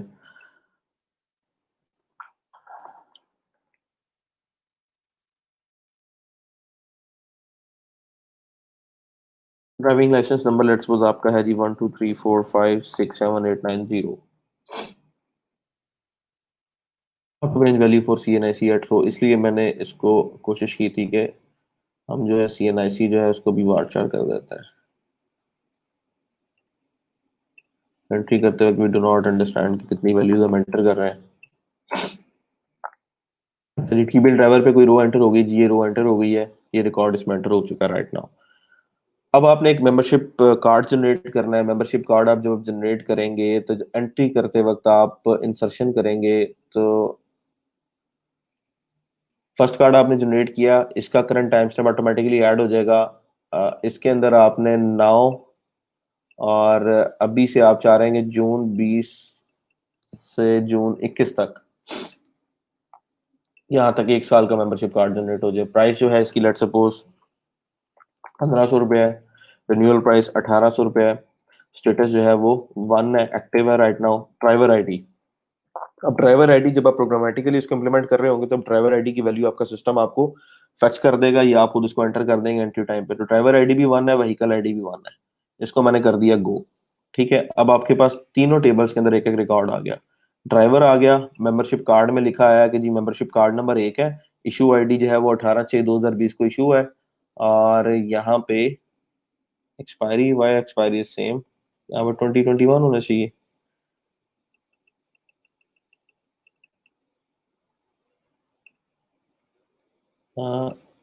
हाँ, 2021 की एक्सपायरी है। प्राइस 1500 है। मेंबरशिप प्राइस जो है वो 1800 है रिन्यूअल। और स्टेटस 1 है, ड्राइवर आईडी 1 है, व्हीकल आईडी 1 है। अब at some point let suppose मुझे ये सारा डाटा एक साथ चाहिए। मैं चाहता हूं कि मैं मेंबरशिप कार्ड 1 के ड्राइवर का नाम मुझे जानना है।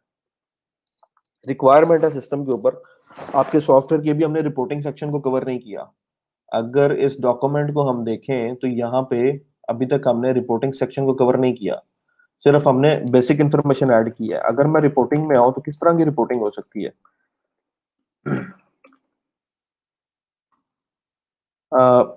गेट ऑल व्हीकल, सारी व्हीकल्स की इंफॉर्मेशन लेके आओ। ठीक है, रिपोर्टिंग का मतलब है एक बंदा है वो रिकॉर्ड सर्च करना चाह रहा है। जिस तरह इंक्वायरीज होती हैं डिफरेंट, आप चेक करना चाह रहे हैं वेडनेसडे को रात 9 से 10 बजे तक कितनी गाड़ियां पार्क हुई हैं, उन सब की पार्किंग इंफॉर्मेशन निकल आए। तो गेट ऑल व्हीकल्स कर दिया या गेट ऑल ड्राइवर्स कर दिया। Get a driver with specific membership card number. पहली क्यूरी के लिए तो मुझे पता लग गया कि मेरा क्यूरी लगा दूंगा यहाँ पे। अगर मुझे सारी व्हीकल्स लेनी है तो what will be the query? Select static from TBL vehicles. तो मेरे पास सारी गाड़ियां आ जाएंगी। ये क्लियर है? समझ लें, डेटाबेस से आपको डाटा लेना है रिपोर्टिंग के लिए, तो वहां से आपको एसक्यूएल क्यूरीज लिखनी पड़ रही है उसके लिए। तो पहली जो आपकी क्यूरी है, पहली रिपोर्टिंग सेक्शन है गेट ऑल व्हीकल्स, उसमें आपने लगा दिया select static from TBL vehicles. Driver की इंफॉर्मेशन लेनी है, आपको पता है एसक्यूएल से select static from TBL drivers करेंगे तो आपके सारे ड्राइवर्स की इंफॉर्मेशन आ जाएगी। लेकिन get driver with specific membership card number, how would you do that? ये कैसे इंप्लीमेंट करोगे? क्योंकि ड्राइवर के टेबल के अंदर अगर आप देखो, अगर आप ड्राइवर के टेबल के अंदर देखो तो वहां पे मेंबरशिप कार्ड का तो कुछ एग्जिस्ट ही नहीं करता डाटा। यहाँ पे देखो तो यहाँ पे कहीं पे मेंबरशिप कार्ड नहीं है। लेकिन मेंबरशिप कार्ड देखो तो यहाँ पे ड्राइवर की आईडी है। सिर्फ इस मेंबरशिप कार्ड में ड्राइवर आईडी दिया हुआ है कि ये किस ड्राइवर को मेंबरशिप कार्ड असाइन हुआ है। अब उसका मुझे डाटा चाहिए एसक्यूएल के थ्रू। तो वो डाटा मैं कैसे दूंगा? How would you get data of another table when you just have value of one cell of another table? मतलब दो डिफरेंट टेबल हैं जो कि सिर्फ कनेक्टेड है। कनेक्टेड किस तरह से? एक कॉन्सेप्ट इसके अंदर ये भी है, जिस टेबल की प्राइमरी की वैल्यू, यानी ये हर टेबल की प्राइमरी की कौन सी है? आईडी का कॉलम जहां पे ये की आ रही है। जिस टेबल की प्राइमरी की वैल्यू दूसरे टेबल के अंदर आ रही है, वहां पे ये वाली वैल्यू फॉरेन की कहलाएगी। प्राइमरी की और फॉरेन की का कॉन्सेप्ट है एसक्यूएल के अंदर। अगर आप दो टेबल को लिंक करते हैं जिसमें एक टेबल के अंदर जो कॉलम है वो दूसरे टेबल के कॉलम, दूसरे टेबल का प्राइमरी की का कॉलम है, तो सेकंड टेबल यानी ए के अंदर अगर आईडी इज प्राइमरी की, देन बी के अंदर अगर ए की आईडी वाली वैल्यूज होंगी तो that will be called foreign की। यानी जिस टेबल को आप जिस टेबल में डिपेंड कर रहे हैं, जब तक आपके पास ड्राइवर नहीं होगा तब तक मेंबरशिप कार्ड नहीं बन सकता। Is that clear? क्या ऐसा हो सकता है कि मैं मेंबरशिप कार्ड बना लूं और वो किसी ड्राइवर के नाम पे हो ही ना, सिर्फ एक मेंबरशिप कार्ड जनरेट कर दिया? ऐसा नहीं हो सकता, सिस्टम इसको अलाउ नहीं करेगा। ये सैयद मोहसिन अली शाह देखें आप अड़गे हैं ना। मेरी क्यूरी क्या है? मेरी क्यूरी ये है get a driver with specific membership card number. अब मेरी क्यूरी चेक करें, गेट अ ड्राइवर की जगह मैं कहता हूँ गेट ड्राइवर्स नेम, मुझे ड्राइवर का नाम लेना है। तो मेंबरशिप कार्ड में से जब आप ये क्यूरी लगाते हैं सिलेक्ट स्टैटिक, में आपकी क्यूरी कॉपी करके यहाँ पे पेस्ट करने लगा हूँ। Select static from membership where driver ID is equal to 1। So let's run that query here. Select a static from TBL membership card where आपने क्या लिखा, driver underscore ID is equal to 1।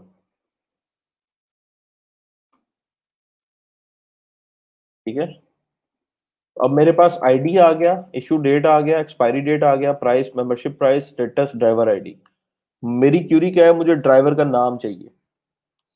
मैं driver का नाम कैसे निकालूंगा?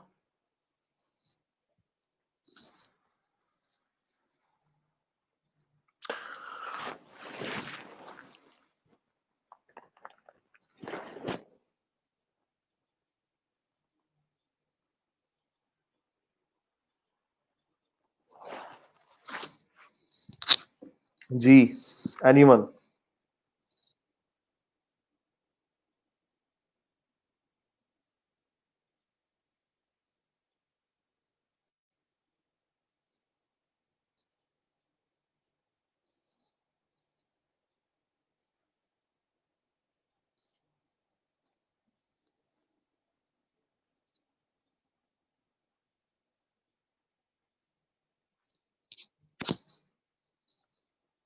हाँ जी, को क्यूरी लिख के भेजें या कमेंट्स के अंदर, मुझे पता चले आप लोग की क्या अंडरस्टैंडिंग है, क्या समझ आई है, किस तरह से करेंगे इसको। इसलिए मैंने कल आपको हैकर रैंक की वो दिखाई थी एसक्यूएल की प्रैक्टिसेस, कि जब आपको डाटा लेना है और आपके पास मल्टीपल टेबल्स आ रहे हैं, दोनों टेबल का जॉइन बना देंगे sir. Yes, we will create join. अब काफी सारे लोग यहाँ पे ऐसे हैं जिनको जॉइन का नहीं पता जॉइन होता क्या है। ठीक है, जॉइन वाला सिंटैक्स यूज करेंगे, जॉइन वाला सिंटैक्स नहीं, जॉइन ही यूज करेंगे। तो ज्वाइन आपने करना है दोनों टेबल्स को। ज्वाइन हमेशा याद रखें तब लगेगा जब दोनों टेबल्स के अंदर एक कॉलम जो है वो कॉमन हो, यानी दोनों टेबल्स के अंदर कम से कम एक कॉलम ऐसा हो जिसकी वैल्यू दोनों टेबल्स में सेम हो। जैसे यहाँ पर ड्राइवर आईडी का जो कॉलम है वो, और ड्राइवर का जो टेबल है उसका कॉलम आईडी, इन दोनों की वैल्यू 1 है। ठीक है, और कोई भी वैल्यू मैच नहीं करेगी, सिर्फ ये वाली वैल्यू मैच करेगी, क्योंकि यहाँ पे ये प्राइमरी की है। और कंसेप्ट वाइज जब हम किसी को ये डिफाइन करें मेरी डेटाबेस कितने टेबल हैं, तो कॉन्सेप्ट वाइज हम उसे बताते हैं कि मेरे ड्राइवर का जो कॉलम है आईडी, वो मेंबरशिप के टेबल में एज अ फॉरेन की आएगा। इसका मतलब है कि उस कॉलम की कॉपी यहाँ पे आ रही होगी, जो कि आप सिस्टमैटिकली प्रोग्राम जब सॉफ्टवेयर लिखेंगे तब आप ये फंक्शनैलिटी उसमें ऐड करेंगे कि जो वहां पे आईडी गई है वही आईडी यहाँ पे स्टोर हो। ठीक है, तो इसको प्राइमरी की और फॉरेन की का कॉन्सेप्ट बोलते हैं।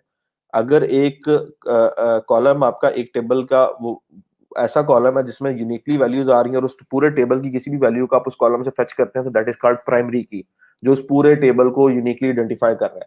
लेकिन जहां पे ये मेंबरशिप आईडी, मेंबरशिप कार्ड के अंदर इस कॉलम को फॉरेन की या फॉरेन की क्यों बोल रहे हैं, फॉरेन कॉलम या फॉरेन की क्यों बोल रहे हैं, क्योंकि ये इस पूरे टेबल को यूनिकली आइडेंटिफाई नहीं करेगा। इस टेबल का जो यूनिकली आइडेंटिफाई करने वाला कॉलम है वो इसका आईडी है। ये वाला जो कॉलम है ड्राइवर आईडी, ये दूसरे टेबल की प्राइमरी की है, इसलिए इसको हम बोलते हैं फॉरेन, फॉरेन की। टेबल नेम नजर नहीं आ रहा है, कौन से टेबल का नेम चाहिए आपको? ये टीबीएल मेंबरशिप कार्ड लिखा हुआ ऊपर,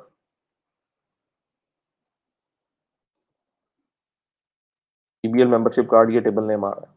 ठीक है, अब इसको आप कैसे करेंगे? इसका एक सोल्यूशन है क्या, एसक्यूएल ज्वाइन। ये ज्वाइन की क्यूरी है। अब एसक्यूएल ज्वाइन क्या होता है, वापस आते हैं W3 स्कूल्स के ऊपर। इतनी लंबी जो मुझे एक पूरा प्रोग्राम स्ट्रक्चर लिखना पड़ा है वो इसलिए कि आपको पता लगे ज्वाइन है किस लिए, उसकी जरूरत क्यों पेश आती है। तो ये देखें, अब आपको थोड़ी सी इसकी भी अगर समझ आ जाए, अगर एक कस्टमर है उसने कोई ऑर्डर प्लेस किया है, तो दो एंटिटीज हैं डिफरेंट, कस्टमर की एंटिटी अलग है, क्योंकि एक टेबल में एक ही एंटिटी का सारा रिकॉर्ड होता है, दूसरी एंटिटी का नहीं होता।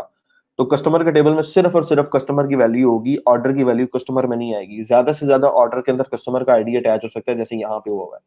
तो कस्टमर के टेबल में customer ID, customer name, contact name, country और एक कस्टमर ने अगर ऑर्डर प्लेस किया है तो ऑर्डर के टेबल में ऑर्डर की आईडी आएगी और उसके साथ साथ कस्टमर आईडी आ जाएगी, किस कस्टमर ने वो ऑर्डर प्लेस किया है। जैसे कस्टमर नंबर 2 ने ऑर्डर नंबर 10308 जो है वो पुटअप किया है, ऑर्डर की डेट ये आ रही है। तो दो टेबल्स डिफरेंट है, जिसमें से एक जो है दैट इज प्राइमरी कॉलम, दूसरे का वो क्या है, फॉरेन की कॉलम। तो अब आपको इसका डाटा लेना है, ठीक है। तो डाटा कैसे लेंगे, ये ज्वाइन का आपके पास सिंटेक्स है। ज्वाइन की टाइप्स होती हैं इनर ज्वाइन और आउटर ज्वाइन, ठीक है। आउटर ज्वाइन की फिर आगे से दो टाइप्स है, लेफ्ट ज्वाइन और राइट ज्वाइन, जिसको आप लेफ्ट आउटर ज्वाइन और राइट आउटर ज्वाइन बोलते हैं। नॉर्मली लोग इसको लेफ्ट और राइट ज्वाइन ही बोल देते हैं नॉर्मली। ये चार आपकी दो टाइप्स, इन और आउट के बाद आउट की आगे से दो टाइप्स, टोटल चार हो जाती हैं। लेकिन हम लोग यूजुअली इनर ज्वाइन ही यूज करते हैं। इनर ज्वाइन के अंदर होता क्या है कि अगर आपके पास दो टेबल ऐसे हैं कि पहले टेबल में 10 रोज है, दूसरे में 50 रोज है, और पहले टेबल की 8 रोज दूसरे की 8 रोज से मैच करती हैं, तो जब आप इनर जॉइन लगाएंगे आपके पास हमेशा 8 मैचिंग रोज का रिकॉर्ड आएगा, बाकी सारी रोज स्किप हो जाएगी, बाकी रिकॉर्ड खत्म हो जाएगा। लेकिन ये है इनर जॉइन। आउटर जॉइन में क्या होता है, अगर आप लेफ्ट आउटर जॉइन लगाते हैं तो लेफ्ट की सारी रोज आ जाएंगी, राइट की मैचिंग आएगी। और अगर आप राइट आउटर जॉइन लगाते हैं तो राइट की सारी रोज आ जाएंगी और लेफ्ट की मैचिंग आएगी। यानी एक टेबल का आप पूरा रिकॉर्ड लेते हैं, दूसरे से आप मैचिंग रिकॉर्ड लेते हैं, ठीक है। लेकिन अगर आप दोनों में से ओवरलैपिंग डाटा लेना चाह रहे हैं, दोनों में से मैचिंग लेना चाह रहे हैं, तो then you will use inner join. So ये जॉइन का एक हमारे पास सिंटैक्स है, मैं यहाँ पे सिंटैक्स लिख देता हूँ। तो जॉइन लगेगा एसक्यूएल के अंदर, क्यूरी क्या होगी, सिलेक्ट, ठीक है। अब दो टेबल है आपके पास जिनको आपने जॉइन लगाना है। तो टेबल ए, टेबल डैश ए डॉट कॉलम नेम, जो भी कॉलम नेम ए का आपने सिलेक्ट करना है, कॉमा टेबल डैश बी, इसका जो भी आपने कॉलम सिलेक्ट करना है वो। जैसे ऑर्डर्स के टेबल के अंदर से आप ऑर्डर आईडी का कॉलम उठा रहे हैं और कस्टमर्स के टेबल के अंदर से आप कस्टमर का कॉलम उठा रहे हैं। सिलेक्ट में जो कुछ होगा वो कॉलम आपके रिटर्न में आएंगे, रिजल्ट में सिर्फ इन कॉलम्स का डाटा आएगा। लेकिन अगर आपको सारा डाटा चाहिए तो आप इस तरह से करेंगे, टेबल ए का सारा डाटा, टेबल बी का सारा डाटा, ठीक है। आगे आप फ्रॉम लगाएंगे, जिस तरह हम एक टेबल से वैल्यू निकालते हैं तो आप क्या करेंगे, जैसे मैं करता हूं, मुझे कस्टमर की आईडी निकालनी है तो मैं करूंगा सिलेक्ट आईडी फ्रॉम कस्टमर्स, ठीक है। लेकिन अब मुझे दो टेबल से रिकॉर्ड लेना है, तो आप क्या करेंगे, पहले टेबल का नाम लिखेंगे, जैसे मुझे डाटा लेना है इसका ड्राइवर का और मेंबरशिप कार्ड का। सो मैं कहता हूं कि ड्राइवर डॉट स्टैटिक ड्राइवर का सारा रिकॉर्ड ले आओ। मेरे टेबल का नाम है जी टीबीएल ड्राइवर डॉट स्टैटिक, का मतलब है सारे कॉलम का रिकॉर्ड, जो भी रो आएगी उसके सारे कॉलम आएंगे, ID, driver name, driver age, driver CNIC, driver उसका ड्राइविंग लाइसेंस, वो सब कुछ आएगा।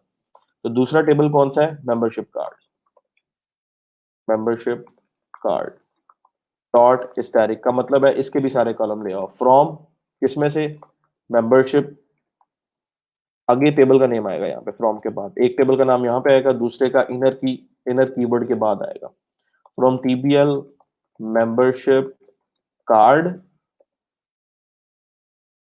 ठीक है। यहाँ पे देखें फ्रॉम ऑर्डर्स, उसने ऑर्डर का टेबल लगाया है, उसने जो पहले सिलेक्ट किया वो पहले लगा लिया है। हम जो पहले लिख रहे हैं हम उसको पहला लिख लें, यहाँ पे दूसरा लिख लें, कोई फर्क नहीं पड़ता। लेकिन हम एक अंडरस्टैंडिंग के लिए पहला जो टेबल हम सिलेक्ट कर रहे हैं उसको यहाँ पे लिख रहे हैं। उसके बाद फ्रॉम के बाद अगर आप देखें तो एक स्टेटमेंट आ रही है इनर ज्वाइन, आगे आप लिखेंगे इनर ज्वाइन और आगे दूसरे टेबल का नाम जिसके ऊपर आप ज्वाइन लगा रहे हैं। टीबीएल ड्राइवर को आप ज्वाइन करना चाह रहे हैं टीबीएल मेंबरशिप कार्ड के साथ, ठीक है। यानी सिलेक्ट करके लाओ टीबीएल ड्राइवर के सारा कॉलम और टीबीएल मेंबरशिप के सारे कॉलम, किसमें से, टीबीएल ड्राइवर, और ज्वाइन करो टीबीएल ड्राइवर को मेंबरशिप कार्ड के साथ। किस कंडीशन पे, ऑन ऑन दिस कंडीशन, आगे कंडीशन आ जाएगी, क्या कंडीशन है जी, टीबीएल ड्राइवर का जो आईडी कॉलम है उसकी वैल्यू बराबर है टीबीएल मेंबरशिप मेंबरशिप कार्ड के ड्राइवर अंडरस्कोर आईडी कॉलम के साथ, ठीक है। अब क्या होगा कि दो टेबल जुड़ेंगे, ये वाला टेबल इसके जितने रिकॉर्ड होंगे वो इसके सब मैचिंग रिकॉर्ड के साथ जुड़ेगा और दोनों टेबल का रिकॉर्ड हमारे पास इस क्यूरी से आ जाएगा। ठीक है, लेकिन उससे एक प्रॉब्लम होगी। प्रॉब्लम क्या होगी? टीबीएल ड्राइवर में भी आईडी का कॉलम है और मेंबरशिप कार्ड में भी आईडी का कॉलम है।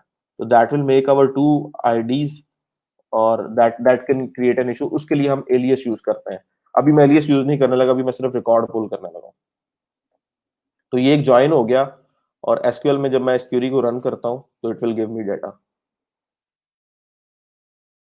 अब आपके पास देखें, again I need to do that.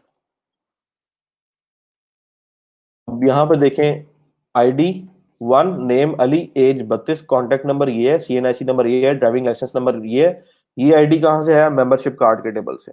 Issue date ये है, एक्सपायरी डेट ये है, प्राइस 1500 है, मेंबरशिप प्राइस 1800 है, रिन्यूअल स्टेटस 1 है, ड्राइवर आईडी 1 है, व्हीकल 1 है।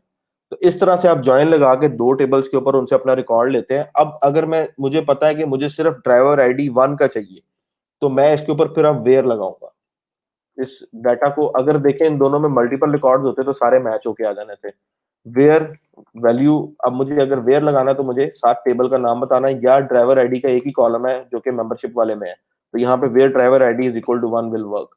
अगर ड्राइवर आईडी का दो कॉलम होते दोनों टेबल में, तो मुझे साथ टेबल नेम बताना पड़ना था कि टीबीएल मेंबरशिप कार्ड डॉट, डॉट का मतलब है टीबीएल मेंबरशिप कार्ड के अंदर जो कॉलम है ड्राइवर आईडी, उसकी वैल्यू जहां पे 1 है उस रिकॉर्ड को लेके आओ।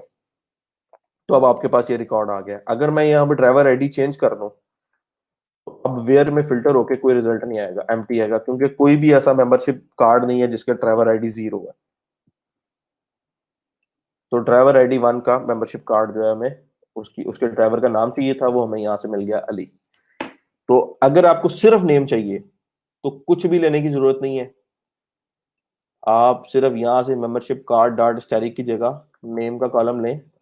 यहाँ पे इसको खत्म कर देंगे क्योंकि नेम का कॉलम आपके ड्राइवर में है। तो टीबीएल ड्राइवर से आपको सिर्फ नेम चाहिए, जबकि आप टीबीएल ड्राइवर के टेबल को जोड़ रहे हैं मेंबरशिप कार्ड के टेबल के साथ। कंडीशन टीबीएल ड्राइवर का आईडी कॉलम और मेंबरशिप कार्ड का ड्राइवर आईडी कॉलम आपस में मैच करते हैं।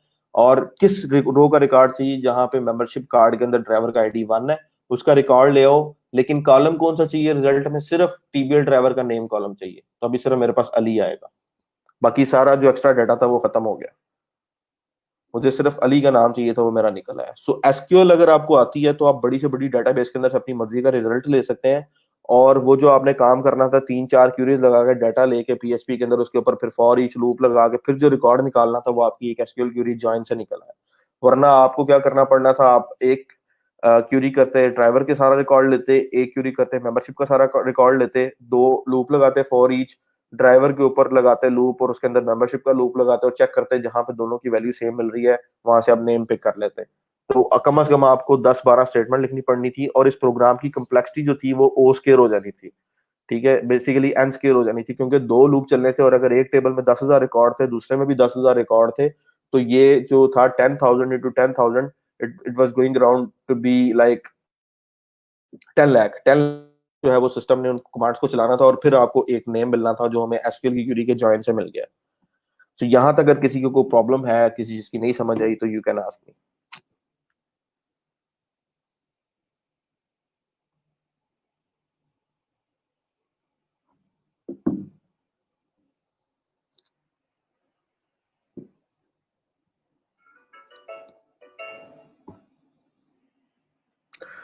जी, मिर्जा सरमद, इतरत खान, सैयद मोहसिन अली शाह, आयशा, फातिमा जवेद आज नजर नहीं आ रही मुझे, ना आयशा अजीज नजर आ रही हैं, महजाद साहब भी नजर नहीं आ रहे आज, Mahwish, Sundas.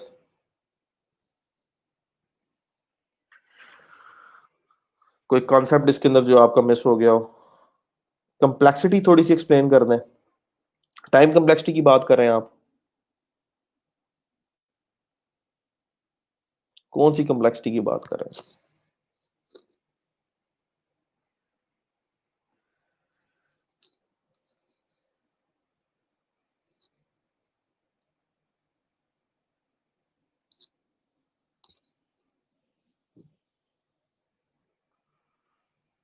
Okay, present, good.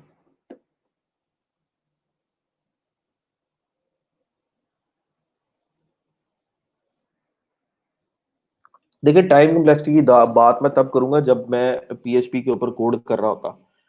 Time complexity आती है आपके, डिपेंड करता है लूप्स के ऊपर। सबसे ज्यादा इंपॉर्टेंट कंसेप्ट उसके अंदर लूप्स का है। जैसे let me open new thing here, ठीक है।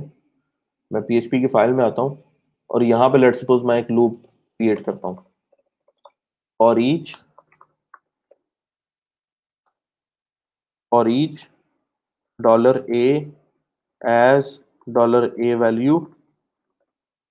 तो अब समझ लें अगर $a के अंदर 10 वैल्यूज हैं, $a इज एन अरे, ठीक है। इसमें आपके पास लेट सपोज 10 वैल्यूज हैं, 1 2 3 4 5 6 7 8 9 और 10। अब आपने इसके ऊपर लूप लगाया तो इस लूप में क्या होगा, वन बाय वन, वन पे आएगा, टू पे आएगा, थ्री अप टू 10 आएगा। तो इसकी टाइम कॉम्प्लेक्सिटी है एन। एन का मतलब है जितने नंबर इस अरे के अंदर उतनी दफा ये लूप चल रहा है। लेकिन अगर इसके साथ बी भी हो, $b इज इक्वल टू अरे, और हमें लेट सपोज इन दोनों का कंपैरिजन कराना है, दोनों के इंडेक्सेस का, कि दोनों अरेज बिल्कुल सेम है या नहीं है, ठीक है। तो फॉर ईच ए, इसके इसके नीचे आप लगा देते हैं फॉर ईच $b। कहीं पे किसी कंपैरिजन में जब आपने दो लूप कहीं पे ऐड करवा लिए इकट्ठे, तो अब एक दफा जब ए, पहली दफा जब बाहर वाला लूप चलेगा तो आप वैल्यू वन पे खड़े होंगे, उसके लिए अंदर वाला लूप कितनी दफा चलेगा, 10 दफा। फिर आप सेकंड वैल्यू पे होंगे, अंदर वाला लूप कितनी दफा चलेगा, अगेन 10 दफा। फिर आप थर्ड वैल्यू पे होंगे, बाहर वाली वैल्यू 3 होगी, अंदर वाली फिर वैल्यू 10 दफा। बाहर वाली वैल्यू चौथी होगी तो अंदर वाली वैल्यू फिर 10 दफा चलेगी। So for each n this loop runs n time, ठीक है। So time complexity will, the resultant will be n cross n, so it will be n square, n raise to power two, ठीक है। N square होगी तो N square जो है, अगर आप सपोज कर लें कि इसमें 10,000 रिकॉर्ड है और 10,000 रिकॉर्ड इसमें है, ठीक है। तो अगर आप इस फॉर्मूला को चेक करें, 10,000 मल्टीप्लाइड बाय 10,000, तो आंसर विल बी वन, और उसके बाद 4 जीरो यहाँ से, 4 जीरो यहाँ से, 2 जीरो,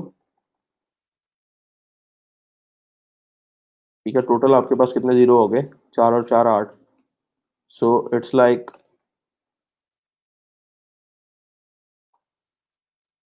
ये 10 लाख से भी ज्यादा, तकरीबन 1 करोड़ के ऊपर चला जाता है। तो इतनी दफा मतलब आपकी, क्योंकि यहाँ पे अगर आप एक जीरो इंक्रीज करें तो 1 लाख है, दूसरा जीरो इंक्रीज करें तो 2 लाख है ना, 10 लाख है, तीसरा इंक्रीज कर दें तो ये तकरीबन 1 करोड़ को टच कर जाता है। इसका मतलब है कि अगर आप गलत तरीके से कोड कर रहे हैं और आप दो ऐसी अरेज के ऊपर लूप चला देते हैं नेस्टेड, जिनके अंदर 10-10 हजार रिकॉर्ड है, और आपने सिर्फ एक वैल्यू निकालनी है, तो आपकी जो ऑपरेशन की कम्प्लेक्सिटी होगी वो तकरीबन 1 करोड़ टाइम्स आपकी स्टेटमेंट चले तो आपके ये दो लूप चल रहे हैं। यानी आपका सिस्टम इस लूप के अंदर तकरीबन, अगर आपका सिस्टम एक स्टेटमेंट जो है वो 10 रेज़ टू पावर -12 सेकेंड्स में चलाता है, तो अब उसको 1 करोड़ से मल्टीप्लाई कर लें, तो इस लूप के अंदर आपको इतना टाइम लग जाएगा कि आप 1 करोड़ टाइम्स वो एक सेकंड का, एक स्टेटमेंट का टाइम ले रहे हैं। तो आपके सॉफ्टवेयर कितना ज्यादा स्लो हो जाएगा। सो इस चीज के लिए आप एल्गोरिदम्स को पढ़ते हैं कि आपको कैसे किसी प्रॉब्लम को सॉल्व करना है, पैटर्न कैसे देखना है, किस तरह आपने चीजों को समझना है, ताकि आपकी टाइम कम्प्लेक्सिटी मिनिमम हो और स्पेस कम्प्लेक्सिटी भी मिनिमम हो, और आप एफिशिएंट सॉफ्टवेयर क्रिएट कर सकें। तो ये एल्गोरिदम का सब्जेक्ट है, और काफी सारी ऑनलाइन जो है वो रिसोर्सेज हैं जहाँ से आप ये सारी चीजें सीख सकते हैं। तो मैं ये बात कर रहा था कि अगर यही मेरे पास होता, मैं पहली अरे में सारा व्हीकल का रिकॉर्ड रखता, मेरे पास पीछे 10,000 व्हीकल्स होती, और दूसरी अरे में मैं पहली में लेट्स सपोज ड्राइवर का रिकॉर्ड, 10,000 ड्राइवर होते, और मेरे पास 12,000 मेंबरशिप कार्ड होते, उसमें से सिर्फ मैंने ड्राइवर नंबर 3 का रिकॉर्ड निकालना है। तो मैं हर मेंबरशिप कार्ड के ऊपर जो है वो लूप चलाता और ड्राइवर के ऊपर लूप चलाता, और then I I got to know कि ड्राइवर नंबर 3 या मेंबरशिप कार्ड जिसका ड्राइवर आईडी 3 है या 30,000 है, उसका नेम ये है। सो वो सारी कम्प्लेक्सिटी को मेरी एक क्यूरी ने रिजॉल्व कर दी है। कम्प्लेक्सिटी लॉग में कैसे आती है, ये मेरा भी क्वेश्चन था। आज से कुछ 6 माह पीछे चले जाऊं, साल पीछे चला जाऊं, तो I had that similar question. मैं आपको एक चीज सजेस्ट करता हूं, अगर आप उसको रीड आउट करेंगे you will better understand that. आपके पास है जी CS 301, CS 301, ये आपका कोर्स है वर्चुअल यूनिवर्सिटी का, डाटा स्ट्रक्चर्स का। इसके नोट्स हैं, तकरीबन 500 पेजेस की ये हैंडबुक है। that can take around 3 to 4 days to read it completely, or you can take maybe 1 or 2 week. आप इस नोटबुक को, इसका जो पीडीएफ हैंड आउट है, उसको आप एक दफा पढ़ लें। जैसे ये पीडीएफ है, तो पीडीएफ एक दफा पढ़ लेंगे, उसमें आपके सारे क्वेश्चन जो है वो क्लियर हो जाएंगे कि टाइम कम्प्लेक्सिटी कैसे कैलकुलेट हो रही है और डिफरेंट डाटा स्ट्रक्चर्स की टाइम कम्प्लेक्सिटी क्या है। ठीक है, सो इसको एक दफा रीड आउट करें, आपके सारे क्वेश्चन इंशाल्लाह इसमें क्लियर हो जाएंगे। ये हर एक को प्रॉब्लम आती है, मुझे भी आती है, आपको भी आएगी। Unless you read different books and go through different concept, आपकी ये चीज़ें सॉल्व होना मुश्किल हो जाती हैं, बिकॉज हर बंदे को इन चीज़ों का आइडिया नहीं होता। अगर होता होता वो ऊपर ऊपर से, जैसे कहते हैं ना कि तय में जाते ही नहीं है, ऊपर ऊपर से जो मलाई मिलती है खा के आगे चले जाते हैं, पासिंग मार्क्स लिए और आगे निकल गए। We also use to do the same thing. I know that before exam of the next day मेरा एग्जाम था एल्गोरिदम्स का, और एक रात पहले मैं डिक्शनरी का कोड पेपर में लिख रहा था, और मुझे पता था कि डिक्शनरी का कोड पेपर में आना है। तो मैं सारी रात जो है पेपर पेंसिल लेके डिक्शनरी का कोड लिखता रहूँ कि कौन सा डाटा स्ट्रक्चर होगा, नोड कैसे बनेगी, और वो आपस में लिस्टें कैसे लिंक होंगी। तो I was totally feeling helpless at that time. और वो पेपर ठीक हो गया, उसमें तकरीबन कुछ 70+ मार्क्स आ गए, जो कि एक्सपेक्टेड नहीं थे। और जब हम यूनिवर्सिटी से क्लियर होके जब फील्ड में गए, then I got to know कि यार एल्गोरिदम्स आर वेरी इंपॉर्टेंट। अगर आपने फील्ड में ग्रो करना है तो एल्गोरिदम इज द बेस। जिसके एल्गोरिदम अच्छे हैं उसकी वैल्यू बहुत ज्यादा है मार्केट के अंदर। जिस बंदे का एल्गोरिदम अच्छा है उसकी वैल्यू बहुत ज्यादा है। सो एल्गोरिदम्स, डिजाइन पैटर्न्स, ठीक है, डाटा स्ट्रक्चर्स, ये तीन चीजें ऐसी हैं जो कि आपको इस कंप्यूटर प्रोग्रामिंग की वर्ल्ड में किसी भी हाइट पे लेके जा सकती हैं। और चौथा, अगर आपकी नेटवर्किंग स्किल्स बहुत अच्छी हैं तो you are like gold for any company. ठीक है, सो ये चीजें टाइम के साथ साथ आप इन्हें इम्प्रूव कर सकते हैं। डिफरेंट हैंडआउट्स हैं, डिफरेंट बुक्स हैं, ऑनलाइन जो कोर्सेज हैं, हार्वर्ड के कोर्सेज हैं, CS50 का कोर्स है कंप्यूटर प्रोग्रामिंग, और उससे आगे आप डिफरेंट कोर्सेज को ऑनलाइन चेक कर सकते हैं। तो ये पढ़ते जाएंगे तो आपको चीजें क्लियर होंगी। वन टाइम के अंदर चीजें क्लियर होना मुश्किल हो जाता है। आज जो किया उसमें किसी का कोई क्वेश्चन है, कोई चीज रहती है तो यू कैन आस्क मी।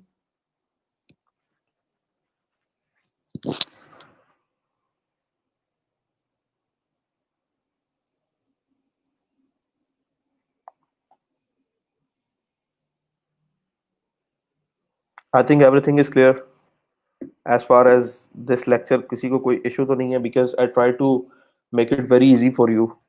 कि एक पूरे सिस्टम को आपके साथ मैंने पहले शेयर किया है, फिर उसका हमने एंटिटीज फाइंड आउट किए हैं, फिर रिलेशंस फाइंड आउट किए हैं, फिर टेबल्स क्रिएट किए हैं, then we move towards the point जहाँ पे हमने जॉइन को डिस्कस किया, ताकि आपको वाकई समझ आए कि जॉइन किस लिए होता है।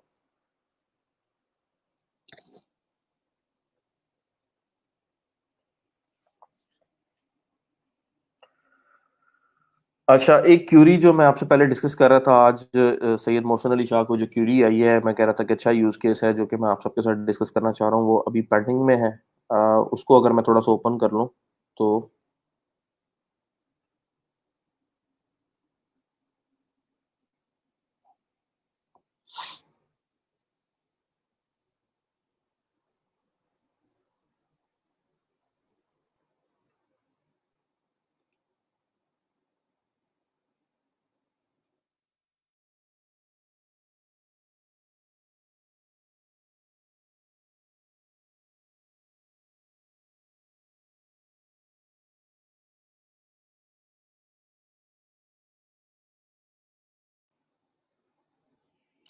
अच्छा, सबसे पहली चीज जो जिससे मैं आपको मना कर रहा हूँ वो ये, जो आप स्टार्ट में ही कर देते हैं।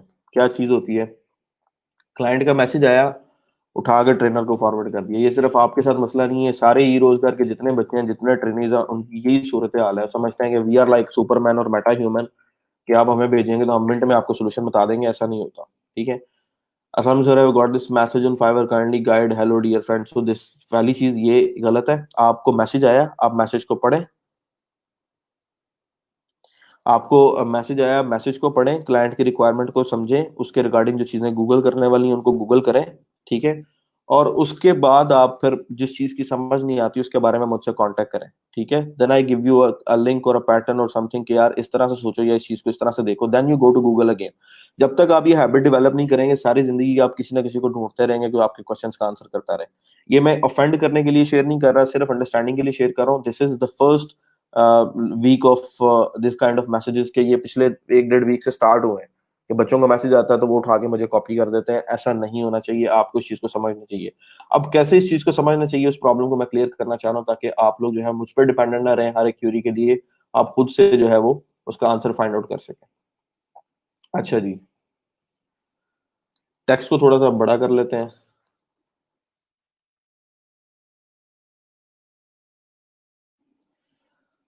यहाँ से क्लाइंट की रिक्वायरमेंट है, hello dear friend I would like to inform me. पहले ये जो चीज़ है डियर फ्रेंड, ये थोड़ा सा जो है यहाँ से लगता है कि क्लाइंट जो है वो काम करवाना चाह रहा है, और इस तरह का क्लाइंट जो है वो नॉर्मली आपके साथ पर्सनल रिलेशन बिल्ड करने की कोशिश करता है।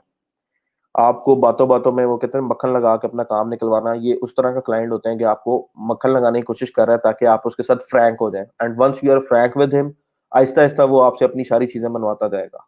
सो this is the first point जहाँ पे आपको अपने आप को खड़ा करना है कि प्रोफेशनल बिहेवियर, प्रोफेशनल रिलेशन जो है वो प्रोफेशनल रहना चाहिए। It's not a personal relation, ठीक है। ये कोई भाई या चचा या मामू का बेटा नहीं है जिसके साथ आप जिस तरह मर्जी फ्री हो जाए। अब हेलो डियर फ्रेंड कह रहा है, तो डियर का वर्ड मैंने पहले भी बताया था, प्रपोजल लिखते टाइम आपने अवॉइड करना है, कभी भी किसी यूजर को, किसी क्लाइंट को डियर से आपने मुखातिब नहीं करना, ठीक है। सो this is the first point जहां पे क्लाइंट जो है वो पर्सनल होने की कोशिश कर रहा है, try to avoid it. I would like to inform if you can deliver a portal with the following options and if yes how much it will cost me. अभी यहाँ पे ये लाइन पढ़ के समझ आ रही है कि this person is sending messages to different people, ठीक है। उन सब में से जिसका कोड से अच्छा लगेगा ये उसके साथ बात करेगा। एक पॉइंट ये है। दूसरा पॉइंट ये है कि ये बंदा खुद, इसको ये रिक्वायरमेंट्स मिली हैं और इसको नहीं पता कि इसको क्या कॉस्ट बतानी है। इसके लिए भी कुछ लोग आगे क्यूरीज फॉरवर्ड करते हैं और कॉस्ट और सारी प्रोडक्ट इंफॉर्मेशन निकलवा के उसके बाद वो अपना एक कोड तैयार करके अगली कंपनी को भेजते हैं and they start working on it on. वो आपको इग्नोर कर देते हैं, ठीक है। यानी आपसे एफर्ट करवा लेते हैं स्टार्ट वाली, और उस एफर्ट का वो फ्रूट वो खुद उसको एंजॉय करते हैं। सो I would like to inform you if you can deliver a portal with the following option and if yes, how much it will cost me. सो यहाँ तक आपको समझ आ गई। सो पहला काम है कि क्लाइंट का आपको मैसेज आया, तो पहला काम आपको क्या करना है कि क्लाइंट को रिस्पॉन्ड करना है, hello hi, thank you for getting in touch with me, let me read your requirements, I will come back to you. यहाँ पे क्योंकि आती है उसने कॉस्ट की बात करती है, तो इसका रिस्पॉन्स क्या होगा, यहाँ पे आपका रिस्पॉन्स होना चाहिए, hi, thank you for getting in touch with me, let me have a look, a detailed look at your requirements, and I'll get back to you with proper time and cost estimates, ठीक है, ये estimate. So this is the first thing you are going to write to your client. इसको मैं highlight कर रहा हूँ, इसको ये कलर करना है, no, this color is not good, this color, okay.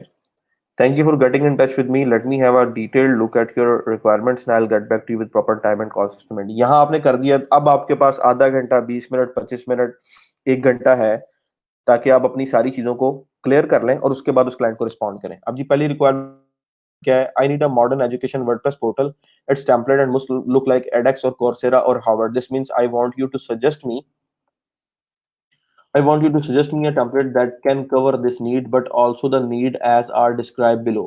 Why do we suggest such kind of system? ठीक है? Why do we suggest such kind of system? आपको अगर अगले बंदे ने बनवाना है तो वो आपको कहता है कि मुझे ये चीज कंप्लीट करके दें, तो this looks a bit fishy. जो reality I would say that मुझे ये थोड़ा सा फिशी लगता है, लेकिन कभी भी इसके फिशी होने के पीछे काम करना नहीं छोड़ सकते। ऐसा नहीं अगले बंदे ने सजेशन मांगी है।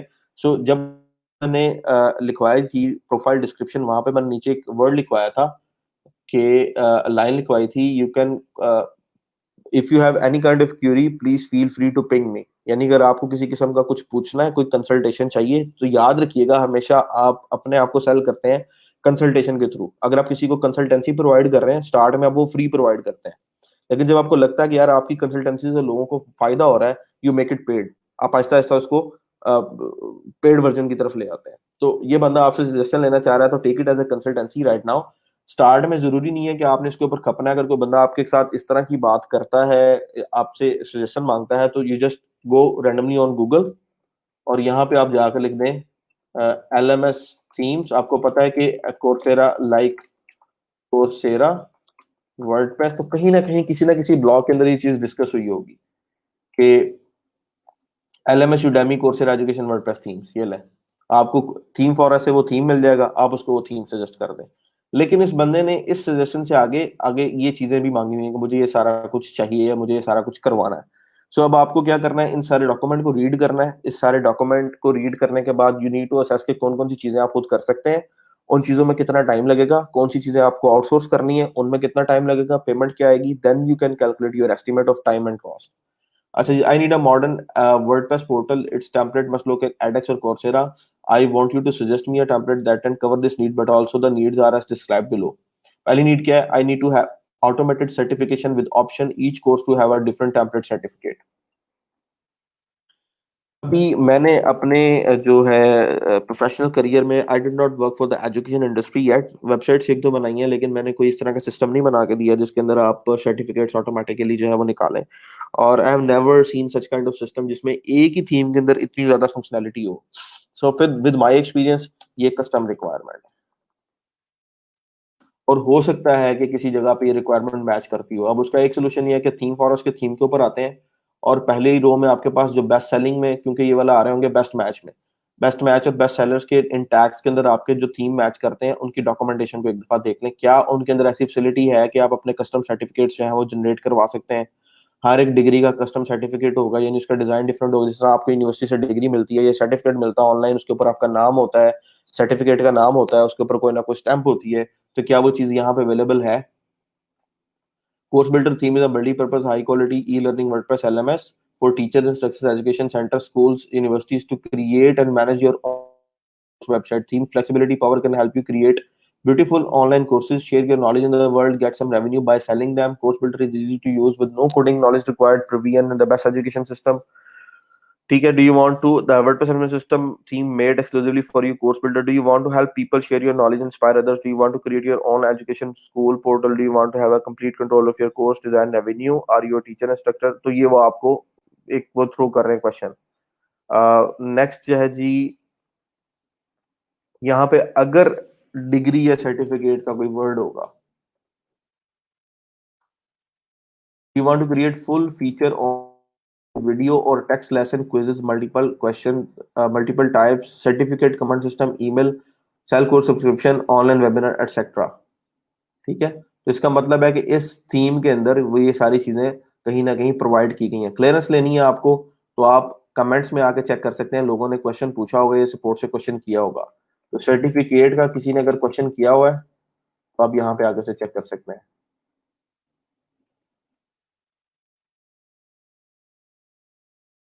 I see that would set up certificates for each course upon the student's completion, but is there any sort of certificate and notification when a student completes all courses in a group of courses? Uh, is is this theme contain certificate creation? If a user buys a course, she take the course, and at the end of course we add a quiz and assign a custom certificate. One more thing, can we email certificate to user? Yes, you can create a certificate for the course. After completing the course, the user can get a certificate and they can download it as PDF. Okay, so पहली requirement हमारी यहाँ पे match कर गई। ठीक है, automated certification with option each course to have a different template for certificate. तो यहाँ पे क्या है कि ऑटोमेशन सर्टिफिकेट हमारा बन गया, यूजर ने कोर्स कंप्लीट किया, क्विज दिया, सर्टिफिकेट बन गया, पीडीएफ उसको चला जाएगा और वो पीडीएफ को डाउनलोड कर सकता है। ठीक है, और सर्टिफिकेट फॉर द कोर्सेज, अब जहां पे रिक्वायरमेंट आ गई डिफरेंट सर्टिफिकेट, यहाँ पे आके हो जाएगा कस्टम। यानी कि हाँ जी, ये जो थीम है, थीम का नाम क्या है जी, LMS Udemy course and LMS WordPress theme, इसके ऊपर हमने लेट सपोज क्लिक किया है। ठीक है, course and LMS WordPress theme. तो पहले अगर आपको थीम सजेस्ट करना है तो आप यहाँ पे नेम सजेस्ट कर देंगे। तो दिस इज ऑल रिसर्च जो आपको करनी है। 20 30 मिनट 40 मिनट्स में आपको ये रिसर्च करनी है। ये रिसर्च करने के बाद आपको एक डॉक्यूमेंट प्रिपेयर करना है और वो डॉक्यूमेंट आपको अपने क्लाइंट के साथ शेयर करना है।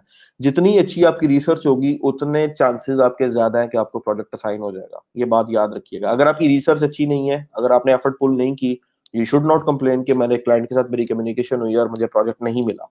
ठीक है, so it's all about research. तो मैंने सिर्फ अभी एक थीम देखा है, तो यहाँ पे लाइन में 3-4 थीम है, कोच ऑनलाइन, एजुकेशन वर्डप्रेस है, WPLMS है, तो you should put an hour और above on these kind of questions.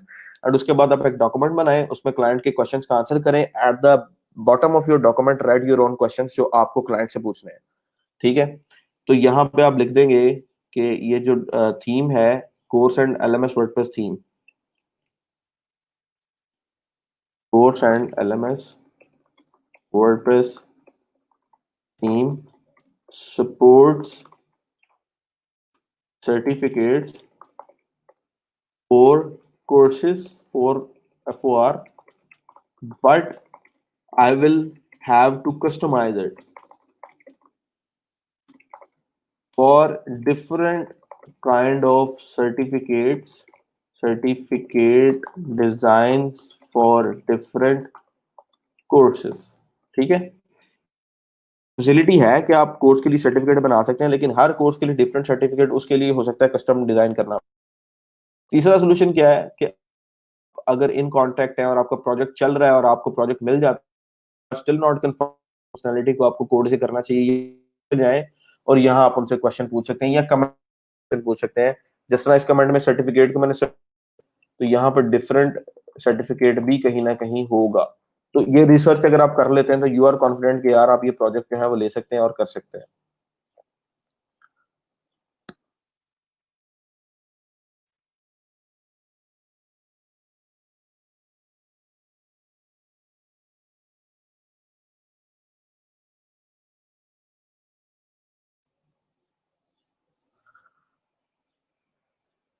So this is the word template. Template का मतलब है कि हर एक सर्टिफिकेट का टेम्पलेट डिफरेंट होगा जो उसने क्वेश्चन किया हुआ है, ठीक है। सो इसका मतलब है कि ये LMS इस चीज की सपोर्ट प्रोवाइड करता है, तो आप यहाँ पे बता देंगे हाँ ये थीम सपोर्ट करता है, कस्टमाइजेशन नहीं होगी तो पर I can do the customization, और कस्टमाइजेशन का आप चार्ज करेंगे। I need to make courses directly as Coursera with videos stored और एल्स। वो कह रहा है कि मुझे कोर्सेरा की तरह कोर्सेज चाहिए जहां पे वीडियोस अपलोड हो जाएं, तो क्या ये सपोर्ट करता है वीडियोस को? पहले देख लिया कि वीडियोस को सपोर्ट करता है ये थी, ठीक है।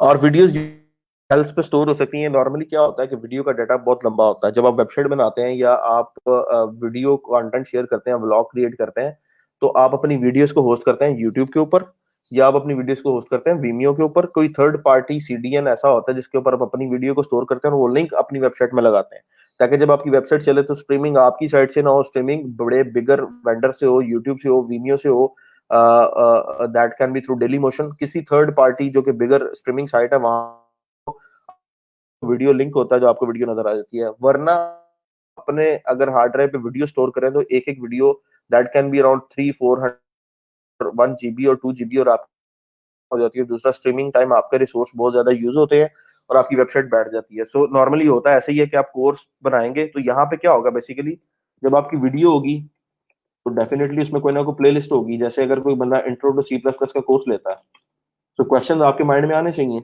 इंट्रो टू C++ के कोर्स में प्लेलिस्ट होगी, और प्लेलिस्ट के अंदर लेट्स सपोज प्लेलिस्ट का मतलब है कि एक वीडियो नंबर 1 के बाद वीडियो 2 होगी और वीडियो 3 होगी। सो क्या इस थीम में वो फंक्शनैलिटी है कि ये मल्टीपल वीडियोस को ऐड करवाए, जबकि where videos are being hosted on YouTube, यानी वीडियो आपने ऐड करनी है, वीडियो का लिंक यूट्यूब पे पड़ा हो और लिंक किया होगा इस वीडियो के बाद ये वीडियो है, इस वीडियो के बाद ये वीडियो है, तो जैसे ही यूजर एक वीडियो कंप्लीट करे उसके बाद वो सेकंड वीडियो पे चला जाए, उसके बाद थर्ड वीडियो पे चला जाए।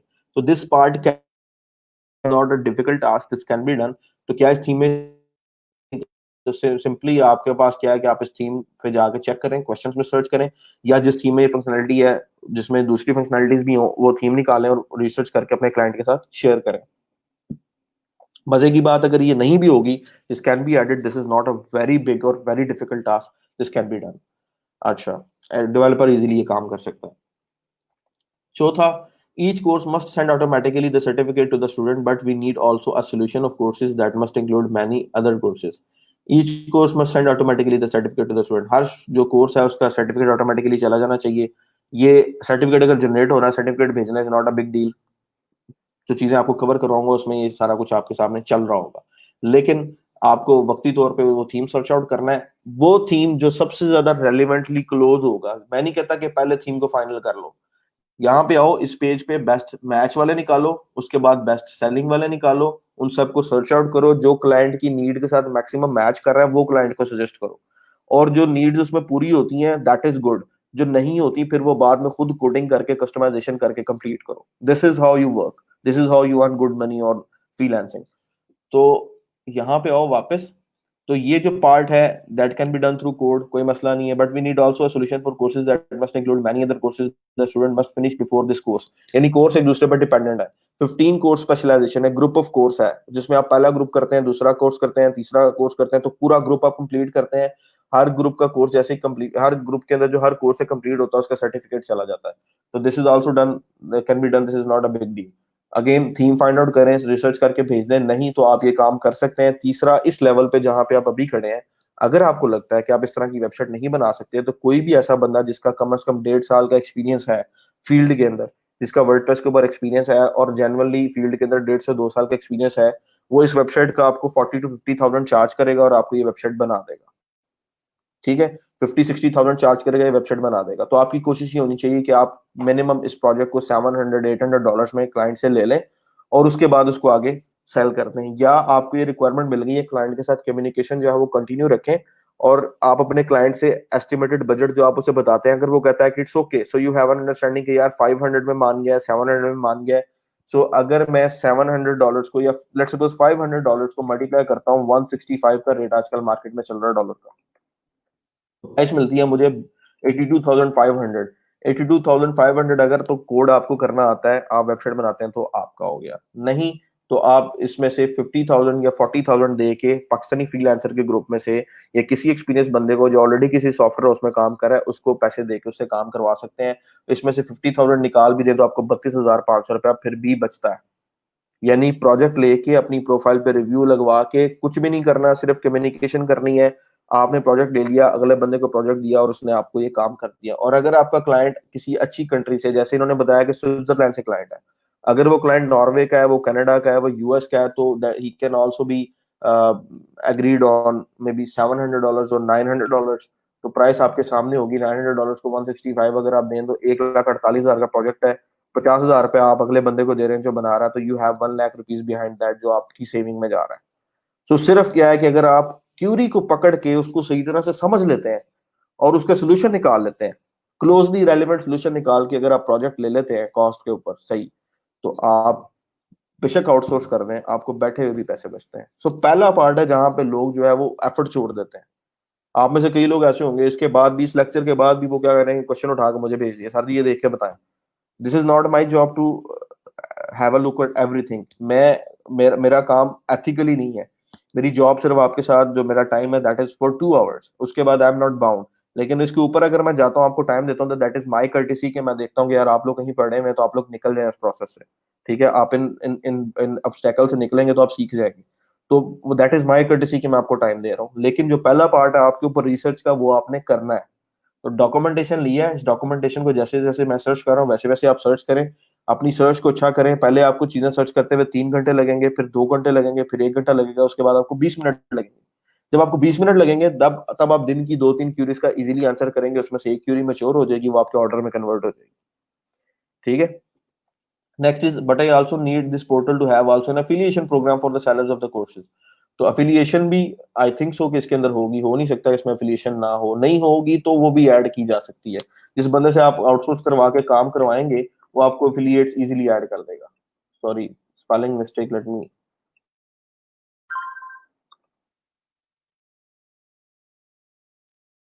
एफिलिएट अर्निंग भी करते हैं आप, कोर्सेज हैं दूसरे लोग वो आपसे जो है वो लेके कोर्स का लिंक उसको सेल आउट करते हैं। Can you be more specific how your affiliate need to work? Your question or forum, it's a main support channel. Thanks for your concern, but currently LMS is not compatible with any affiliate system right now। नहीं है, इसका मतलब है कि ये वाली support इस theme के अंदर नहीं है। तो आपको दूसरे थीम्स को चेक करना है जहां पे ये सपोर्ट भी हो, जहां पे सर्टिफिकेट की सपोर्ट भी हो, लिंक प्लेलिस्ट की सपोर्ट भी हो। तो वो थीम फाइंड आउट करें। नहीं तो यहाँ पे आप इस क्वेश्चन के आंसर में लिख सकते हैं कि yes, there are themes that .1 to 3.5 is not supported in this theme, but currently, जैसे मैं इसका आंसर करता हूँ, currently WordPress LMS Coursera does not support does not support affiliate program, but we can but we can or I can develop affiliate, I can develop or I can customize this theme to add affiliate system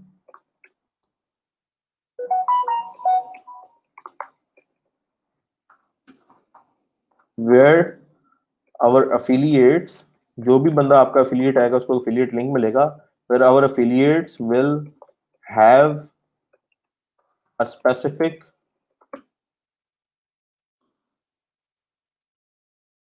client को ये भी understanding देनी है कि आपको इन चीजों का पता है। ऐसा नहीं कि उसने आपको थ्रू कर दिया, आप फर्स्ट टाइमर आपको कुछ नहीं पता, तो ये अंडरस्टैंडिंग देने की जरूरत होती है कि आपको इन चीजों का आइडिया है। Where our affiliate will have a specific link. अभी देखिए, create seller make the parameters where percentage under which director he or she must go as the director must also be the commission. तो किस percentage का आपको कोई factor होना चाहिए। फिर sell through each link will have some percentage or director setup, ठीक है। as the director also get commission, which director he or she must go as a director also get commission, ठीक है। so setup, so director, तो जो word है उसके वही use कर लें। कैन ऑल्सो बेसिकली जब आपको प्रोजेक्ट मिल जाएगा तो क्वेश्चन अगर कोई होगा तो आपके साथ क्लियर हो जाए। कैन ऑल्सो हैव कमीशन, ठीक है। तो यहाँ तक आपने बता दिया कि हाँ इस थीम में सपोर्ट नहीं है, लेकिन हम ये एफिलिएट सिस्टम क्रिएट कर सकते हैं और इतना डिफिकल्ट नहीं है। Keep in mind that my existing portal it was me the person who created. अब ये बता रहा है कि मैंने खुद ये पोर्टल क्रिएट किया, but because I don't code, यानी उसने वर्डप्रेस में क्रिएट किया, उसको कोडिंग नहीं आती। I stuck easily in very every new need I have, but by this said I mean that I'm able to understand what you will tell me and the cooperation between us it can be perfect in a long time। यानी वो बता रहा है कि मैंने website खुद बनाई हुई है लेकिन मैं कोड नहीं कर सकता, लेकिन मैं इजीली फंस जाता हूँ, जो भी चीज आप मुझे बताओगे I will able to understand that. तो उसको यहाँ पे कह दो yes, in that case it's a good thing, it will be easy for me to uh, to communicate issues with you properly, ठीक है। बस इट्स इनफ कि मतलब तुम्हारी अंडरस्टैंडिंग की वजह से it will be easy for our communication. I would like to know if you will be able to offer me also after sale service and fix possible problems and make also once a month all updates and हाँ, तो after मैंने आपको fibre के में बताया था लोग after sale support मांगते हैं, तो yes I will be able to support you 7 days after our project is after our deal is completed। that will be post sale support। we can have some arrangement for monthly basis support or upgradation fixes और new requirements. यानी कि वो आपसे per month करना चाह रहा है, आप एक दफा ये प्रोजेक्ट कंप्लीट करते हैं और उसके बाद आप पर मंथ उसके साथ $100 और $200 पर मंथ वो आपको देगा। प्रॉब्लम जो भी प्रॉब्लम होगी, जो भी अपग्रेड्स होंगे, आपने वो फिक्स करना है। तो this is a good sign. एक हवाले से अच्छा साइन भी है। स्टार्ट में आपको इस तरह का काम नहीं मिल रहा है कि आपको हर दूसरे तीसरे दिन $200-300 की वेबसाइट मिले। तो किसी क्लाइंट के साथ अगर आप $200 या $300 पर मंथ एक दफा साइन अप कर लेते हैं तो इसका मतलब है हर महीने वो आपको $300 देगा। और जरूरी नहीं है कि हर महीने प्रॉब्लम आए, ठीक है। अगर आप डेवलपर हैं तो प्रॉब्लम आपके लिए कोई भी नहीं है, लेकिन अगर आप डेवलपर नहीं है तो फिर आपके लिए प्रॉब्लम है, क्योंकि फर्स्ट टाइम क्या होता है, आप लोग जो है वो प्लगइन्स वगैरह लेके टांका टूंका लगा के वेबसाइट चला देते हैं और उसके बाद समटाइम्स जब अपग्रेडेशन आए तो आपको नहीं पता होता प्लगइन में कैसे चेंज होना है, थीम में कैसे चेंज होना है, और आप वो चीज छोड़ देते हैं। सो दिस इज इम्पोर्टेंट कि हाँ मंथली बेसिस पे आप उसके साथ $200 या $300 पर मंथ कर लें और पर मंथ उसको सपोर्ट प्रोवाइड करते जाएं। Last but not least, soonest you finish this project I have another 5 project, one journalistic forum, one blog, one e-shop, 2 other portals with membership Facebook alike but for specific professionals। अब ये जो है this is अ बेट। जब जैसे मछली को जाल में फंसाने के लिए आप कुंडी डालते हैं ना, तो दिस इज अ कुंडी। मतलब आपको फंसाना चाह रहा है, इसका मतलब ये है कि तुम मेरे साथ ये डील कर लो, मैं तुम्हें और काम दूंगा। इसका मतलब ये है कि आप उसको कहीं भी किसी भी कहीं भी प्राइस के ऊपर उसके साथ जो है वो फिट हो जाए, और आपको ये प्रोजेक्ट कंप्लीट होते होते मे बी 1 से 1.5 माह हो जाए, और उसके बाद वो आपको कहेगा कि नहीं, आपकी जो है वो स्पीड ठीक नहीं है, आपका काम ठीक नहीं है, I am not going to share more work with you. So आप पहले प्रोजेक्ट की प्राइस कम करके अगले प्रोजेक्ट के लालच में उसको वो सर्विस जो है वो फ्री में दे जाते हैं एक हिसाब से। तो ये कहीं भी आपको ये अगर नजर आती है ना सिचुएशन, तो इसको आपने इग्नोर कर देना। Never take it to your mind more than 4%। 100% अगर किसी प्रोजेक्ट का काम है तो 4% से ज्यादा आपने इसके बारे में नहीं सोचना। ठीक है, इस चीज का आपने सिर्फ ख्याल रखना है कम्युनिकेशन में। आपकी कम्युनिकेशन अच्छी होनी चाहिए, नेक्स्ट पर्सन को आप रिस्पेक्ट से बुलाएं, उसको ऑन टाइम जो है वो काम दें, डेडलाइंस आपकी मीट हो, कम्युनिकेशन जो है उसमें फ्लॉ ना आए, गैप ना आए, वो बंदा मैसेज कर रहा है आप रिस्पॉन्ड नहीं कर रहे, जो करंट स्टेटस है उसको बताएं। उसके हद तक आप इस चीज को फॉलो करेंगे कि यार मेरी कम्युनिकेशन अगर अच्छी है तो मे बी नेक्स्ट 5 और 4 प्रोजेक्ट्स मेरे इसके साथ हो जाए। लेकिन ये जो चीज है कि आप पहला प्रोजेक्ट इसलिए उसके साथ करेंगे, उसका उसकी कॉस्ट कम हो तो अगले 5 प्रोजेक्ट आपको वो देगा, अवॉइड इट।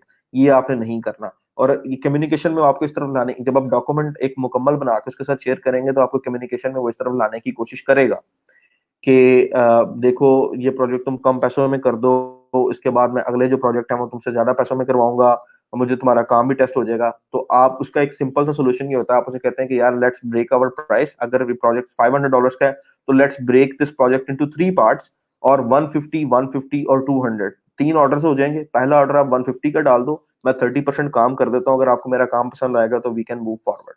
अगर आपको नहीं पसंद आता तो we can just stop at $150, और जितना काम आपका होगा मैं आपको डिलीवर कर दूंगा। ये जरूरी नहीं है कि आपने किसी प्रोजेक्ट को कंप्लीट करके देना उसके बाद जो है आप इस सिचुएशन में जाएं। सेकंड चीज, कुछ क्लाइंट्स, अगर आप जब कम्युनिकेशन करते हैं क्लाइंट के साथ कम्युनिकेशन करते हैं, आइडिया हो जाता है कि क्लाइंट अच्छा है या बुरा है। यानी अगर आपकी सजेशंस को वो मान रहा है, आपके टाइम को वो एक्सटेंड कर रहा है, तो इसका मतलब है कि अगर आप उसको कॉस्ट सजेस्ट करेंगे कि ये प्रोजेक्ट इतने का है, इतने का नहीं है, तो वो उस पर भी आपके साथ एग्री करेगा। उस तरह के क्लाइंट के साथ आपने कोशिश करनी है कि आप अपने ऑर्डर की अमाउंट को स्प्लिट करवा लें। होता क्या है, कुछ लोग 300, 400, $500 का काम ले लेते हैं, 3-4 महीने उस पर काम करते रहते हैं, समटाइम्स 15 दिन काम करते हैं, समटाइम्स 1 महीना काम करते हैं। 1 महीना काम करने के बाद जैसे ही आप क्लाइंट को डिलीवर करते हैं, वो सारे प्रोजेक्ट का कोड डाउनलोड करता है, उसके बाद डिस्प्यूट ओपन कर देता है। This is the worst thing on Fiverr. This is the worst thing on Fiverr, कि वो काम लेके उसके बाद डिस्प्यूट ओपन कर देता है, क्योंकि उसकी नीयत ठीक नहीं होती। वो डिस्प्यूट ओपन करके फाइवर सपोर्ट को कहता है कि जी ये बंदा जो है ये काम ठीक नहीं कर रहा, इसने मेरा काम ठीक नहीं किया और इस वजह से मैं मुतमिन नहीं हूँ, तो इस ऑर्डर को कैंसिल किया। जब वो ऑर्डर कैंसिल हो जाता है, आपने काम किया होता है, उसको पैसे सारे रिवर्स हो जाते हैं, आपकी 2 महीने की मेहनत भी जाया और आपको पैसा भी कोई नहीं मिलता। सो इस चीज को अवॉइड कैसे करना है, आप कोशिश करें ऑर्डर को स्प्लिट करवा लें, मॉड्यूल वाइज चलें। अगर 20 दिन का काम है तो आप हर डिलीवरी 1 वीक के बाद करें, 3 वीक्स में काम कंप्लीट करें, पहले वीक का काम कंप्लीट करें, पहला ऑर्डर उससे कंप्लीट करवाएं। $300 का काम था तो आपने 100 के 3 ऑर्डर डलवा लिए, हर ऑर्डर की जो डिलीवरी टाइम है वो 1 वीक है, दूसरे ऑर्डर का दूसरे वीक से तीसरे वीक तक है, तीसरे ऑर्डर का 3rd वीक। तो आप हर एक वीक के अंदर वो डिलीवर करें और उस अपने ऑर्डर जो है वो क्लियर करवाते जाएं। ये चीज प्रैक्टिस अभी से फॉलो अप करने की कोशिश करेंगे तो आहिस्ता आहिस्ता आपको, आप इस पे समझ लेंगे, आप अबूर हासिल कर लेंगे कि कम्युनिकेशन कैसे करनी है और अपनी रिक्वायर्ड चीज पे क्लाइंट को आपने कैसे लेके आना है। देखिए, क्लाइंट को रिपोर्ट किया जा सकता है इन इन इन मैनी केसेस। मैंने ये देखा है कि फाइवर का जो प्लेटफॉर्म है वो क्लाइंट को सपोर्ट करता है, सेलर को सपोर्ट नहीं करता। ठीक है, इस वजह से I suggest Upwork and people per hour. ये दो प्लेटफॉर्म ऐसे हैं जो कि फेयर चलते हैं, आपके साथ भी और क्लाइंट के साथ भी। लेकिन जो फाइवर है और जो फ्रीलांसर है वो ज्यादा जो है वो क्लाइंट की तरफ ही उनका झुकाव होता है ज्यादा। फाइवर सिर्फ इतना देखेगा, आप कम्युनिकेशन में जहां पे भी आपने देखें पर्सनल इंफॉर्मेशन अगर कहीं पे शेयर की हुई, नो मैटर कि क्लाइंट आपके साथ ज्यादती कर रहा है या नहीं, कहीं अगर आपने पर्सनल इंफॉर्मेशन शेयर की है, कहीं आपने क्लाइंट को अब्यूज किया है, कहीं क्लाइंट आपसे बातचीत कर रहा था, आपने उसका रिस्पॉन्स नहीं दिया, आपने ऑफेंड किया है, तो क्लाइंट फाइवर इस चीज के ऊपर ही आपका अकाउंट बंद कर देता है, वो आगे जाता ही नहीं है आपके डिस्प्यूट का असल रीजन क्या है। और अगर आपने ये सब कुछ नहीं किया हुआ और अगर अपने क्लाइंट की रिक्वायरमेंट्स को फुलफिल किया हुआ है, तो इन 10 to 20% केसेस फाइवर सैलर को सपोर्ट करता है। उसका भी एक तरीका है, वो मैं आपके साथ शेयर करूंगा कि उसका क्या तरीका है, कि आपने किस तरह से अपने आप को उस कम्युनिकेशन में सेव रखना है, उसका क्या अरेंजमेंट है। I will share that with you. ठीक है, अभी के लिए जो कुछ मैंने बताया, डू यू अंडरस्टैंड दैट? इसमें कोई क्वेश्चन तो नहीं है? सो मोहसिन, आपका काम क्या है, अब इस डॉक्यूमेंट को आप खुद ओपन करें। ये डॉक्यूमेंट, ये जो सारा बना हुआ है, मैं इसका एक लिंक भी ग्रुप में शेयर कर देता हूँ। इस डॉक्यूमेंट को अगेन आप ओपन करें, ओपन करके 2 3 4 थीम्स निकालें, उनमें सारे ये फंक्शनैलिटी चेक करें, जो रिक्वायर्ड थीम है हर क्वेश्चन का प्रॉपर आंसर करें, और उसके बाद उसको आप कॉस्ट बता दें। इस प्रोजेक्ट को कंप्लीट करने में अब मेरे हिसाब से आपको 20 1 दिन लग सकते हैं। स्टाइलिंग करवाएगा आपसे, डिफरेंट मेंबरशिप्स वगैरह सारा कुछ ऐड करवाएगा, और एट सम पॉइंट कस्टमाइजेशन भी करनी पड़ जाए।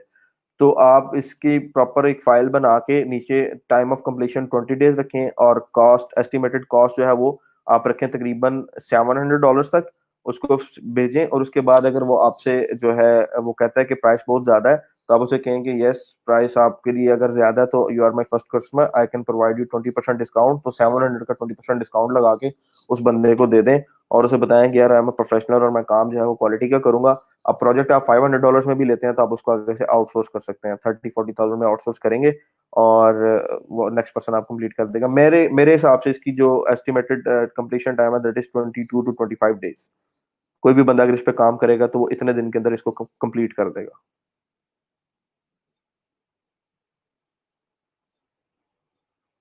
ठीक है, क्लाइंट कम्युनिकेशन और फाइवर रिस्पांस के हवाले से अगर किसी का अभी कोई क्वेश्चन रहता है तो यू कैन आस्क मी। काफी सारे लोग कह रहे थे कि सर इस पे एक लेक्चर रख दें, तो that's why try to cover it now.